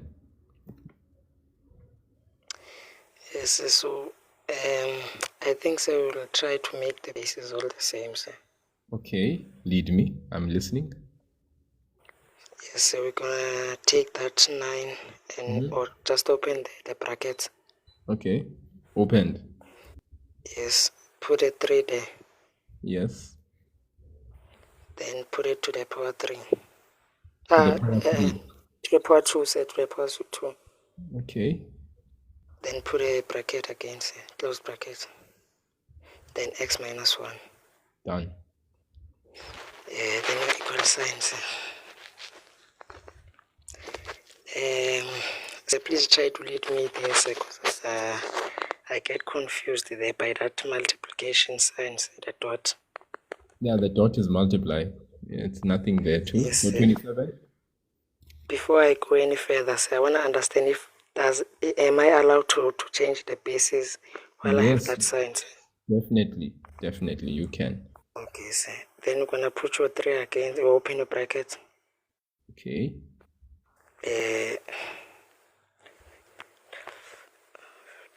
Sir, I don't have any calculator now. I'm still trying to... Okay, Mpo is helping you out in the comment section. And all songs. I'm still checking that. Oh, 3 to the power 3, sir. There we have it. Then you have x. Then you have a multiplication sign, sir. Yes, Okay. then you put your 3x plus 2. 3 to the power x plus 2. Yes. There we have it. Yes, sir. Then you're going to go on that side again, sir. Then you're going to multiply that 3. Oh, that 2. 3 to Which the gives power 2x Mm-hmm. minus 1. Minus? 1. Minus? Oh, sorry, sir. Minus 2. Okay. I love that you made that mistake. That's a common error that most students make. They Yes, multiply always the make 2 that with the x. mistake. Hey, and Yes, Jonga, pretty boy, stop being pretty doing these things. 2 times -1 and not giving the number that it's due to it. Hi. That's not pretty. That is not pretty at all. You might as well sorry, scratch that name and call yourself boy. No more pretty for you. sorry, sir. No problem. It's a learning curve. It's fine. Yes, then you're gonna have your 3 to the power 3x. Awesome. You put back your multiplication sign. Okay. Then you're gonna have your 3 again, say 3 to the power x plus 2. Okay, nice. Yes, because now we have all the bases are the same, then we're gonna put down the exponents, bring them all down. Okay. Now I want to step in here and say, please, guys, let's not do that. Okay. Let's not Yes, go sir. do that immediately, because you see here, there's still a relationship based on the laws of exponents that you need to actually deal with when it comes to this space. So someone else asked in the comment section, is it wrong if I drop all the bases immediately in this step? It is wrong to do that because you have not yet, as the property says, if a to the power x is equal to a to the power y, single same base. Currently, you have the base still what? Separated. So you have to first have the single base the same on each side in order to drop bases and equate exponents. So please, guys, we can't just drop the bases immediately in that step. Let's avoid that, okay? Yes, sir. So that's 3 to the power 2x minus 2, no problem. This side, the bases are the same. We keep the base, we add the exponents. Now the bases are single bases that are the same on each side. Now we can drop. It's fine to drop now. But please, guys, don't drop there. We drop there when we can see, oh, is single, is same. Drop now. Are you with me? Yes, Yeah, sir. I hope those who are listening are also like signing in, tuning in. It's important, that thing. Okay. So now the bases are the same. Then we drop the exponents. There it is. 2x minus 2, you see? Yes, And 3x plus x plus 2. okay. Then we can go ahead and transpose add an additive inverse. epic. So we have 2x Minus 3x minus 3x minus x. minus x.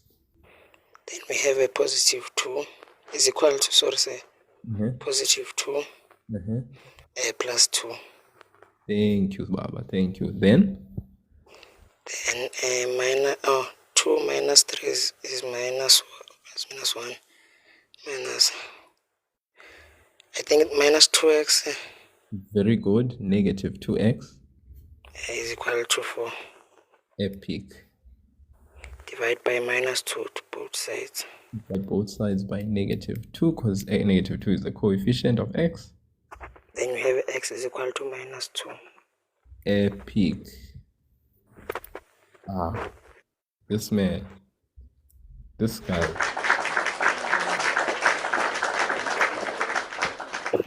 You are a pretty man. You are a pretty boy. Pretty boy, it seems like you were Thank you, sir. sleeping. You were sleeping, but you woke up and you did the problem, Baba. Just like that. Like you Just didn't even. like that. Just like that, I bro. was scrolling. Just scrolling, bro. And then you just came in and you were not even here. And you just came in and you just had the audacity to request. And then bam, you came in and bam. Hi. Yes. Hi, pretty man. Yeah, in case it ends we didn't finish writing the exams. Oh, because both, it's nothing. yes, both paper 1 and paper 2 we didn't write them for maths. Sure. And so what is the arrangement? Hey, say, I just came in now, say, it was my first time seeing this live, say. I wanna ask if when do you start being live, say, so I can practice, because it's hard to practice, say. I hear you. So these lives I do them at 10:30.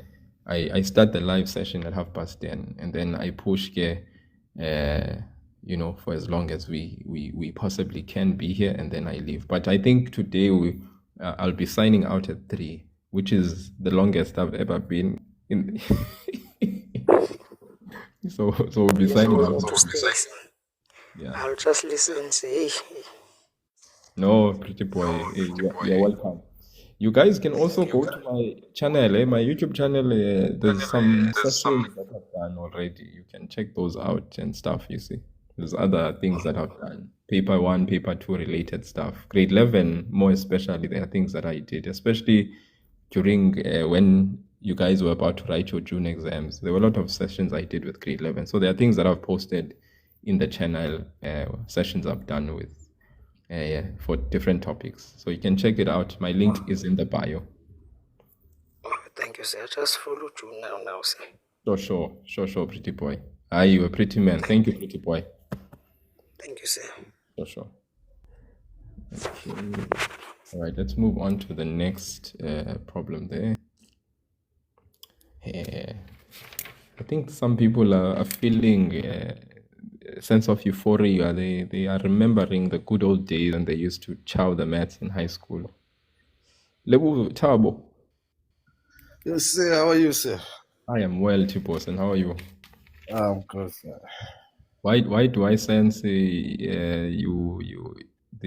maths is a thing of past? You are just here to shine.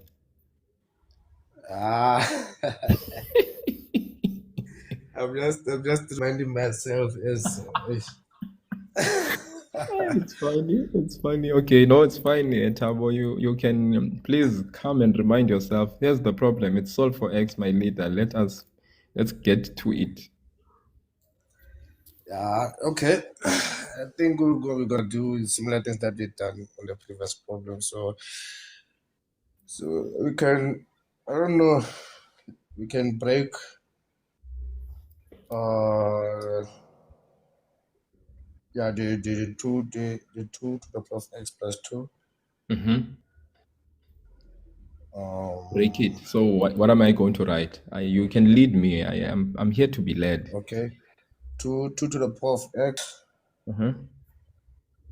multiplied by 2 squared. Epic. Minus 2 to the power of x equal 12. All right. Thank you. Then because of we're gonna factor out 2 to the exponent x. Beautiful. Factor out 2 to the exponent x. Right? Yes. So we're gonna open bracket. We're left with 2 to the exponent 2 minus 1. Minus 1. Nice. Equal 12. And we're gonna work with the brackets. Then that's going to give us, that's 4 minus 1 is 3. So 4 minus 1 in the bracket, which will give us, as you've said, 3. Yes. So we divide by 3 both sides. Divide both sides by 3. That's going to give us 2 to the power of x equal 4. We're gonna make 4 2 to the power 2 so that our bases become the same. Epic. Then we drop the exponents. That implies that x is equal to 2. Sure. Guys, can't you just sense that like Tabo is like a well refined, well fed? You could sense it's like this man is an educator, man. Like it's like he's an educator. You can see how he just moved from one step to the other, like with no, like there was no it's just like flow, flowing water. Riabet, Yes, yep, yes. Riabet was saying in the comment section, he's a teacher. No, so I just saw the channel, man. I'm busy studying here, and I just saw the channel. You're It's busy interesting. studying. What are you Yeah, studying, big man? I'm writing linear algebra in 2 days to come. So, Varsity. So you are in varsity, Bob. yes, university. What year? What year? I know that linear algebra. I'm doing my second year now. Okay, in what? If it's not too personal to ask. Okay, I'm doing computer science and mathematics. Epic. So you chowed maths then in high school, bruh. It was your thing. Yeah, you must have chowed maths. You are a maths Yeah, chower. no, I chowed it by the help of Lerato Munyana. I don't know if you know him, Mr. Lerato Munyana. Lerato. Ewene, and what is this a teacher or a tutor? Yeah, he's a tutor. Okay. Uh, So he helped you a lot. a lot. I think I started passing maths in grade 12. Oh wow. That is amazing, bro. So you started passing maths in grade 12.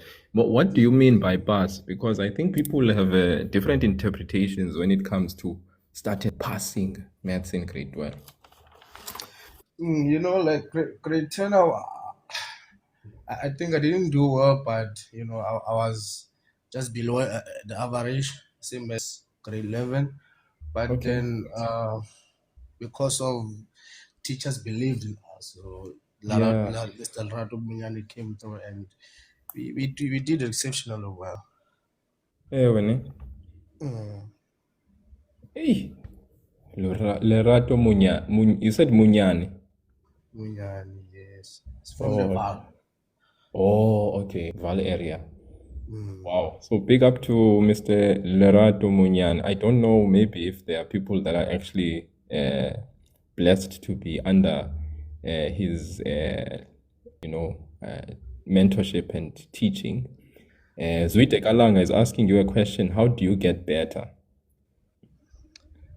How did I get better? I think we practiced as a group each and Yeah. every week. We would have cross nights from Friday. You know, Friday we'll push to Saturday. Then Sure. obviously Sunday is time for family or maybe go to church. You know, Okay. but every Friday we'll push and try to have a cross night. I hear you. So every now and then we practice. So we will, like, after school, we do our mini classes whereby we'll be teaching one another. So one of us will be standing in front, breaking down the problem. So that's how we had to get better. Yeah, no, I can see that, bro. Like you can tell. Like I mean, they're standing up in front and breaking down the problem. I think you one cannot yeah, the impact that helping each other as a group, especially if you have a group of like-minded peers that are actually like goal-oriented and they aspiring to actually do well because there's future aspirations and dreams that one wants to fulfill. Like I mean, that cannot be. You cannot underestimate that. There's power in that, and I'm sure Tab, I don't know if like that's something that still kind of like carries you even in varsity. I don't know if you're still in contact with some of your mates, and like you guys even now it's like you check up on each other, you know. Yeah, it's just a matter of distance. So Yeah. But I mean, social media at least, and the telephone and the your phone at least keeps even if there's distance physically. But I mean, just to check, how you doing, how are things going, and yeah, share your struggles, share your pain, share your difficulties. You feel like you're not alone at least, and you have the power to push. I mean, you're writing linear algebra soon. So yeah, bro, we hope that you can do the most so that maybe one day, who knows, when you are qualified and everything, you'll continue being an inspiration to others. I mean, someone said in the comment section that they want to do exactly what you are doing. I also want, Riabe Tsomanyaka says, I also want computer science. You impressed me. You impressed me. So, yeah, Baba. Yeah, they must come into the field. It's nice. Yeah, when Mm. okay. Yeah. Hi, thanks, Baba. Thanks. Yeah, okay, I thank think you. sir. I think you coming in was not just for the maths, man. It was just for other things as well. So thanks for actually not being dissuaded by the fact that you're not in grade 11 or grade 12, but just coming through. I love being a child. Oh man. Okay, no, that's cool, sir. Thank you so much. I really appreciate it. Okay, thank you, sir. Sure, now, sure. All right, that was Tabo. Thank you so much, Tabo. That was epic. Computer science needs 70% for maths. Yes, man. Yeah, man. So Tabo says you can change the situation around. So yeah, guys, let's change situations around. If Tabo can do it, he says in grade 10 and 11 the maths was not mathsing, but he says it started mathsing, and it was through the influence of a specific teacher. Also, like working together as a group, making sure you dedicate the time after school, explaining concepts to each other, someone standing up in front and doing the things, cross-nighting. So you can see there was a manageable amount of sacrifice that actually came with it, okay? Okay, I will post it after I'm done. Please just go to my bio. There's a link for my YouTube channel. I'll post this on there, and then you can find it there. But I should be ending soon. Just for the benefit of Billy V, who's asking, please go through it again. This problem, unlike this one, you see, this problem does not have an addition and a subtraction sign between the bases. Okay, so as a result, all we do is we change the bases to base 3s, and then all we do after that is we make sure that we simplify so that we isolate the individual bases, 3 on each side, so that can allow us to drop the base and equate the exponent and solve. This question has a minus sign between the bases. So because it does, we must first split each base, all right? And when we do, that allows us to take out a common factor, because the minus sign says to us, well, we have to factorize. Some sort of factorization has to happen. And because we have base 2 raised to the power x and base 2 raised to the power x for two terms that are different, we must take out the common factor 2 to the power x. Then what are we left with? After we take out 2 to the power x, we are left with 2 to the power 2. And then on the other side, what's 2 to the power x times what gives us 2 to the power x? It's negative 1. Okay, then this 2 squared is 4. Minus 1, 4 minus 1 is 3. Then we have a 3 times 2 to the power x. So we can divide both sides by 3 so that we can get rid of this 3. What we do on the left, we do on the right. So 12 divided by 3 also gives us what? 4 on the right-hand side. Now we actually have isolated bases. This is 2 to the power x. This is 4. We can convert this composite base to a prime base, which is 2 to the power 2. And then after that, we can solve for x, drop the base, and equate the exponent. So x is equal to 2. Okay. Yes, Livia. And Livia in the comment section is saying something that's very important, that of course, with the right mathematical conceptual understanding of the topic exponents, there's always going to be an alternative way in which you can do or solve a specific problem. So I love that too about mathematics, and we can be confident in that. Okay. Okay. I think I'll give Livia a chance to actually come and do it the way that she did it. But before that, guys, let's just finish up. Let's wrap up, because yeah, I'm just skeptical of the time. So we have the last two problems. Okay. And I want someone to come up. All right. and lead us in this one, because in our examples we did do something similar to this when we did the examples, and then this one as well is a question that I'd like someone to actually lead us in. So anyone who wants to come up here and do number 6 and 7 for us?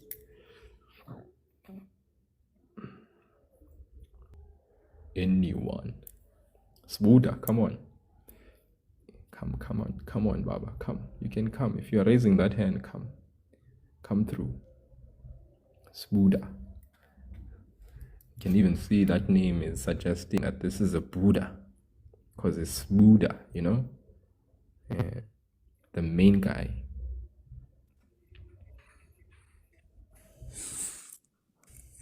Good morning. He's got the morning voice. Good morning, Sbuda. How's it? I'm good, and how are you? I am doing well, sir. I'm doing well. You've got that voice, that authoritative voice. Thank you. So this one. What I would have done on this question, I would have used the K method. Neat. Hey, neat. I love it for you. So lead me, my brother. Lead me. So I'll say let 3 exponent x be equals to k. Let 3 exponent x be equal to k. Yes. Since we have 3 exponent 2x, it means 3x times 3 exponent x, so it's going to be k squared. This here, Smuda is saying, will be k squared. Okay. Yes. And then minus 4k plus 3. Minus 4k plus 3. And then I will factorize. Factorize. I'm listening, Smuda. Then the first bracket will be k minus 1. K minus 1. And then k minus 3. K minus 3. And then the first solution will be k is equals to 1. K is equal to 1. And k is equals to 3. Or k is equal to 3. But then k is equals to 3 exponent x. So 3 exponent x equals to 1. And 3 exponent x equals to 1. Or 3 exponent x is equal to 3. And then 1 can be written as 3 exponent 0. So 3 exponent x equals to 3 exponent 0. 3 exponent x is equal to 3 exponent 0. And then x is equals to 0 for the first solution. X is equal to 0. And then on the other side, it's 3 exponent, it's x equals to 1. Okay, 3 to the power x is equal to 3 to the power 1, so x is equal to 1. Yes. Okay. That's my solution. That is your beautiful solution, and I concur and agree, and I say 100% in the game, Baba. In the game. No doubt. On point indeed. Okay. I think that obviously some people are just sort of like okay, if it was me, all right, and if it was them, Buddha, because it would be them, right? Some people are not seeing the k squared, and the reason why that is the case is because when I did the live just earlier on, I had just indicated that it's writing this 3 to the power x raised to the power 2 helps you to see that, okay, since you let k be 3 to the power x, then it means in the place of 3 to the power x, you substitute k, and that's k squared. I mean, this is still 100% fine. I mean, if you'll move from this step and you say let k be equal to 3 to the power x and you substitute, it's 100% correct. I mean, there's nothing wrong with any of the steps that you have actually indicated here. And that's just to make sure that the people who are actually listening in, who are seeing you do this the way that you have, know that there would be no marks that would be lost in this approach. It would be 100% correct. Of course, when we do this, it's just to help you see that in the place of 3 to the power x, we substitute k. But remember, this is the same thing as that. Why? Because 2 times x is the same thing as x times 2, because multiplication is commutative. So please, let's not think that Sbuda's approach was wrong. No, it's 100% correct, guys. It's like on the money. This would be full marks. No doubt at all. So thank you so much, Sbuda, for that one. I don't know, Buddha, if you want to finish it off and do number 7 for us as well, so that we can call it a night and a day and a morning. Yes, I can do it. Epic. Let me write the question down. First and foremost, 5 to the power x minus 5 to the power 2 minus x is equal to 24. All right. Okay. I will say 5 exponent x. Okay.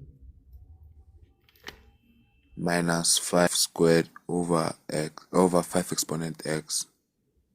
Minus 5 squared over 5 exponent x. Over 5 exponent x. Can you hold it right there, Smoother? And can you just appear to the audience and help them understand how in the world did we end up now having 5 to the power x in the denominator, whereas we have 5 to the power 2 minus x? Okay, so we can rewrite the expression as 5 exponent x minus 5 squared times 5 exponent negative x. And then when the exponent is negative, is the same as 1 over 5 exponent x. Okay. I hope we understand that, the audience, right? Sbuda is saying that we can rewrite this as 5 to the power 2 times 5 to the power negative x. And we remember that there's a definition that affects negative exponents, and that is whenever you have a base raised to a negative exponent, we write that particular base in the denominator raised to the same exponent but positive. And then at the top there, since the coefficient of 5 to the power negative x is actually 1 times, leave 1 in the numerator. So that means this goes to the denominator. The other explanation could be 5 to the power 2 minus x. This is actually the subtraction of exponents. The reverse of the law is that you can write this as 5 to the power 2 divided by 5 to the power x. When bases are the same and you are dividing, what do you do to the exponent? You subtract them. So that's why this is in this state. So I hope for those that were like, what is happening here? We understand what is happening right there. Thank you, Sbuda. Can we move on? Yes. Thank you, Baba. Let's go. And then which is equals to 24. And Nice. then going to multiply by 5 exponent x. So Okay. going to be 5 exponent x times 5 exponent x minus 5 squared. And then is equals to 24 multiplied by 5 exponent x. Okay. Then the other question we want to ask again, Sbuda, I'm going to ask you, why all of a sudden do we have 5 exponent x appearing here and there? What's happening here? I multiplied by 5 exponent x since I want everything to be like, yeah, I don't know how to explain, but I multiply 5 exponent x by 5 exponent x, and then I multiplied 24 by 5 exponent x to get rid of 5 exponent x as a denominator. Epic. I love what you just said at the end. To get rid of 5 to the power x as a denominator. So we actually then refer to 5 exponent x as the LCD.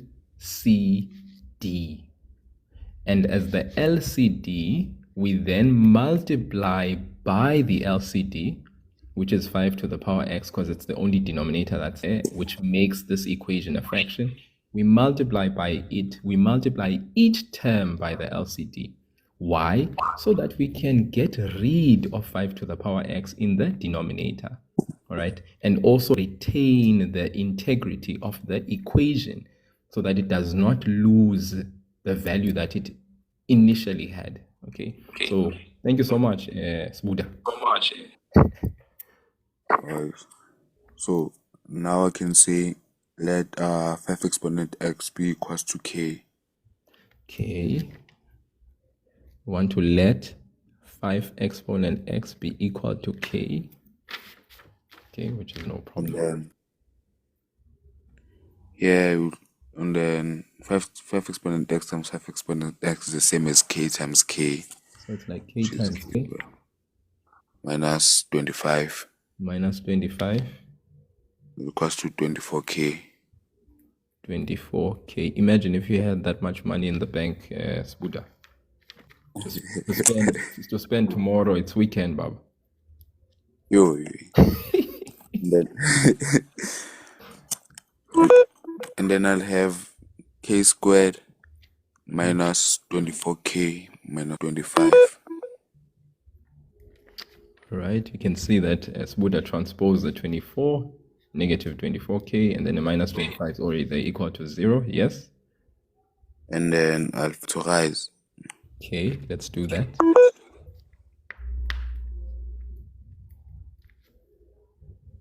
And then it will be, the factors will be negative 25 and positive 1. Okay, negative 25 and positive 1. I think we all agree. Negative 25 times 1 gives us negative 25. And then the addition of the 2 gives us negative 24, which is what we want. We write down the factors. Okay.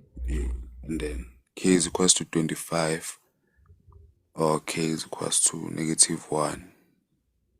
All right, k is equal to 25, or k is equal to negative 1. Definitely. And then 5 exponent x is equals to 25. Okay. We remember that we were not here to solve for k, because k is the way to solve for x. So we go back and substitute. 5 to the power x is equal to 25. Or 5 exponent x, and then is not equals to negative 1. Is not equal to negative 1. Beautiful. And then 5 exponent x is equals to 5 exponent 2, 5 squared. Okay, 5 exponent x is 5 squared. And then x is equals to 2. Therefore, x is equal to 2. Okay. Sbuda Buddha. Sbuda. You are definitely. Yeah. In my Xhosa context, brother, if we call you a Buddha, then you must know you are the main guy. You are the main man. Yeah. Thank you. You can see that in the comment section, the people are saying, "You are eating, Baba. You are eating." Buddha, are you in high school, Baba, or you just wanting to come to us? Yeah. No, I did my matric last year. Epic. And what's happening this year, Baba? It's a gap year again. It's a gap year, Baba. It's a gap year. And what are you cooking in this gap year, Baba? Is there any plans for next year, or what are going? I'm still applying for Okay. next year. I'm still applying. What are you looking at actually applying? I'm applying for radiology. Okay. Yes. All right. And your grade 12 marks, they allow you that liberty of applying. Yes, they do. Oh, okay. So it's not like you have grade 12 marks that are basically blocking you from applying. No. Okay. Sbuda. Then Sbuda Buddha, what I need to do here is I'm gonna follow you, Baba. You see, this thing is very key. And then you must update us as the things happen. Hopefully we can hear, other news in the upcoming months and so forth when it comes to your application and the process there. Okay, sir. Thank you so much, Baba. It was really, really a pleasure and a joy. And thank you for joining in the live. You've really, helped the learners that are here. And thanks for your positivity and energy. Really appreciate it. Thank you, sir. Sure, Baba. Sure. So if we're going there to the comment section, I see Keke is like, how can you immediately tell that it's not equated to -1? All right, so here's the thing, right? This is 5 to the power x is equal to -1. That's what we initially write as we substitute in the place of k -1. But Keke, the minute we have a base that is positive raised to the power x, and then on the other side there's a negative number, this implies that we cannot solve the equation here. So we just discount it. We know that there is no solution. Okay, so when you say 5 to the power x cannot be -1, it means there's no value of x which will be raised to this base 5, which will give us -1. We know that because when there's a positive and a negative for an exponent, it just means there's no solution. Okay, that is just the standard rule that we know and we understand when it comes to exponential equations. Okay, so I hope that is very clear for you, because I'm sure now you see this for the second time. Remember, the first time you saw it is when I was doing the example. Now all of a sudden there it comes again.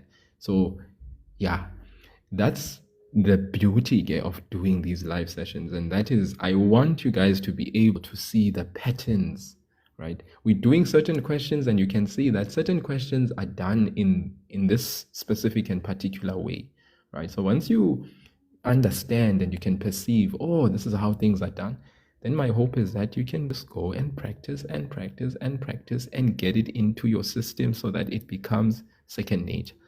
Through second nature practice, then what happens is that the maths just becomes a joy. And hopefully you can become like Thabo Lebuso, who is telling us just not so long ago that as a grade 12 learner, he came, the awakening happened in grade 12, whereas grade 10 and 11 were a pain. I rarely find learners that wake up in grade 12. I'm not going to lie to you, because the thing is, the foundation for the mathematics for grade 12 is in 10 and 11. Unless you have a very good teacher and who can actually explain earlier grade concepts in a way that will help you. Okay. Yeah, so just continue pushing on. Pretty Boy D, buddy, you were here just not so long ago. You were the one that helped us out with one of the problems. And it's very clear from just the explanations that you gave, my brother, that you are on your way, right? And I'm sorry for the situation you guys experienced in your particular province. I mean, this was your problem, right? The one that you did it nicely. I'm sorry for the challenges that are befalling your province, but with those challenges, remember, sometimes challenges are there also to kind of like, obviously they shake us a bit, but we learn from them and we also grow. There's maturity that can come from dealing with problems head on, but you need not lose hope. You just need to, remember the reasons why you are actually doing the subjects that you are doing. Remember maybe your intended end that you'd like to achieve, what it is that you want to achieve at the end, and allow that to propel you and drive you on a daily basis to ensure that you are preparing for the exams you're still yet to write. Okay. Yeah, guys, let us stay very much hopeful. And please, guys,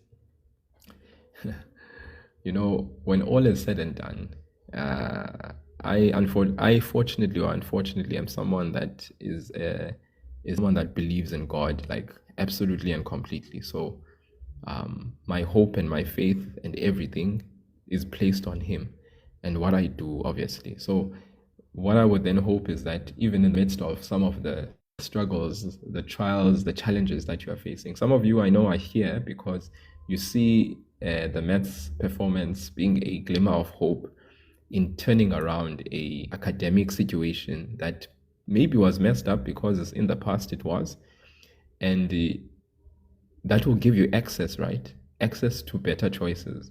So don't lose hope. I mean, there's definitely no reason for you to lose hope.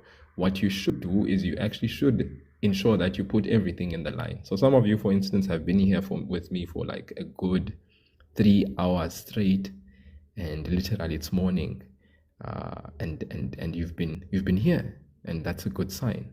So Let's do what needs to be done and not lose hope or tire, because ultimately, you know, yeah, we can do it if we dare to try. So I believe in you. And definitely, as Tabo Lebuso, I love this in the comment section. Tabo Lebuso is saying, and I just want to open up that approval so that you can see the comments, see God's face. Blessings will definitely come your way. And I definitely believe that. Seek his face and put faith to work.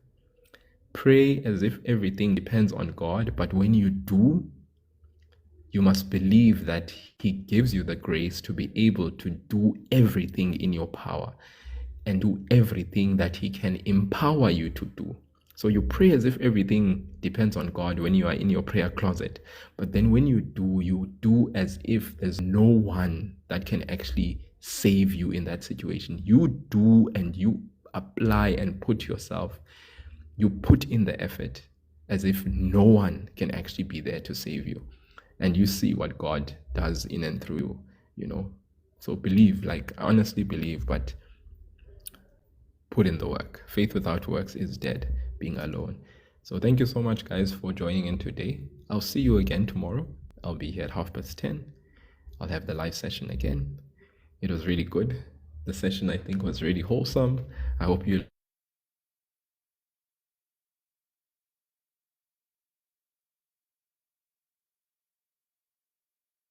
like was, yeah, I'll see you guys again tomorrow at 10:30. Your Tabo was really made like the live so sweet. Not forgetting my gifters, really appreciate you, avid and lovely gifters. I really appreciate you a lot. Appreciate you so very much. Mrs. Thank you so much. Samantha's, your Olivia's, your All Songs is really epic as well. Joining in, Pretty Boy D, epic young man there. I think you're gonna do very well. Just make sure you buckle down and you focus and you do what needs to be done. Keke Spinara, Muzi, Sbuda. Sbuda Buda, thank you so much as well. It was really appreciated. Tabolebu, also all the best with your linear algebra exam there. Yeah, you must show it heaven, Baba. Show it heaven. K. Jacob Naidu, even though I requested you didn't join in, but it was cool. Mkhululi leradoli homozo zigayise njabulo chopile or chopile aphiwe 19 samkeliso Billy V, It's Beauty, Annabella Fisachi, Solomon, Praiseworthy, Mbali, Snow, Neliso, Lioness, Quartz, Mpumelelo, Monwabisi, Lelo, Tafi, Danger, Ibenati, Zian, Pure D, Marel, Nyate, Liema, Bumba, Fifi, Mantombi, Mzed, It's J, The Day Trader, Beverly Porter, TSAV, NBS Beauty, Hakai, Da Odds, Young Lee Lagerfield, Bangs Konde, Orifile, Akashni. Those who are actually here but are sleeping in my life, you guys are so appreciated. Some of you actually went to bed whilst listening to mathematics. Do you know how epic and sweet that is? Thank you so much, guys. All of you. It was great. I will see you tomorrow. Actually, today, sorry. But later on in the evening, 10:30. That's when I'll go live. We will be rocking up with some other stuff that Maths Paper 1 has to offer. YouTube channel is in the link in my bio. The link is in my bio, guys. There's the WhatsApp channel. The WhatsApp channel, sometimes I post some of the fresh videos that I've just posted so that you have the clickable link in the WhatsApp channel. But also you can actually, like I said, go to the YouTube channel and check it out. It's also called Maths is a Game. That's what it's called. Maths is a game, guys. Maths is a game. We play maths like nobody's business. Don't hate the player, hate the game. No, we can't hate the game because maths is the game. You know what I mean? Feel me? So yeah, thank you guys. Thank you so much. Have a great one, and thank you to everyone. See you again on the flip. Cheers, bye.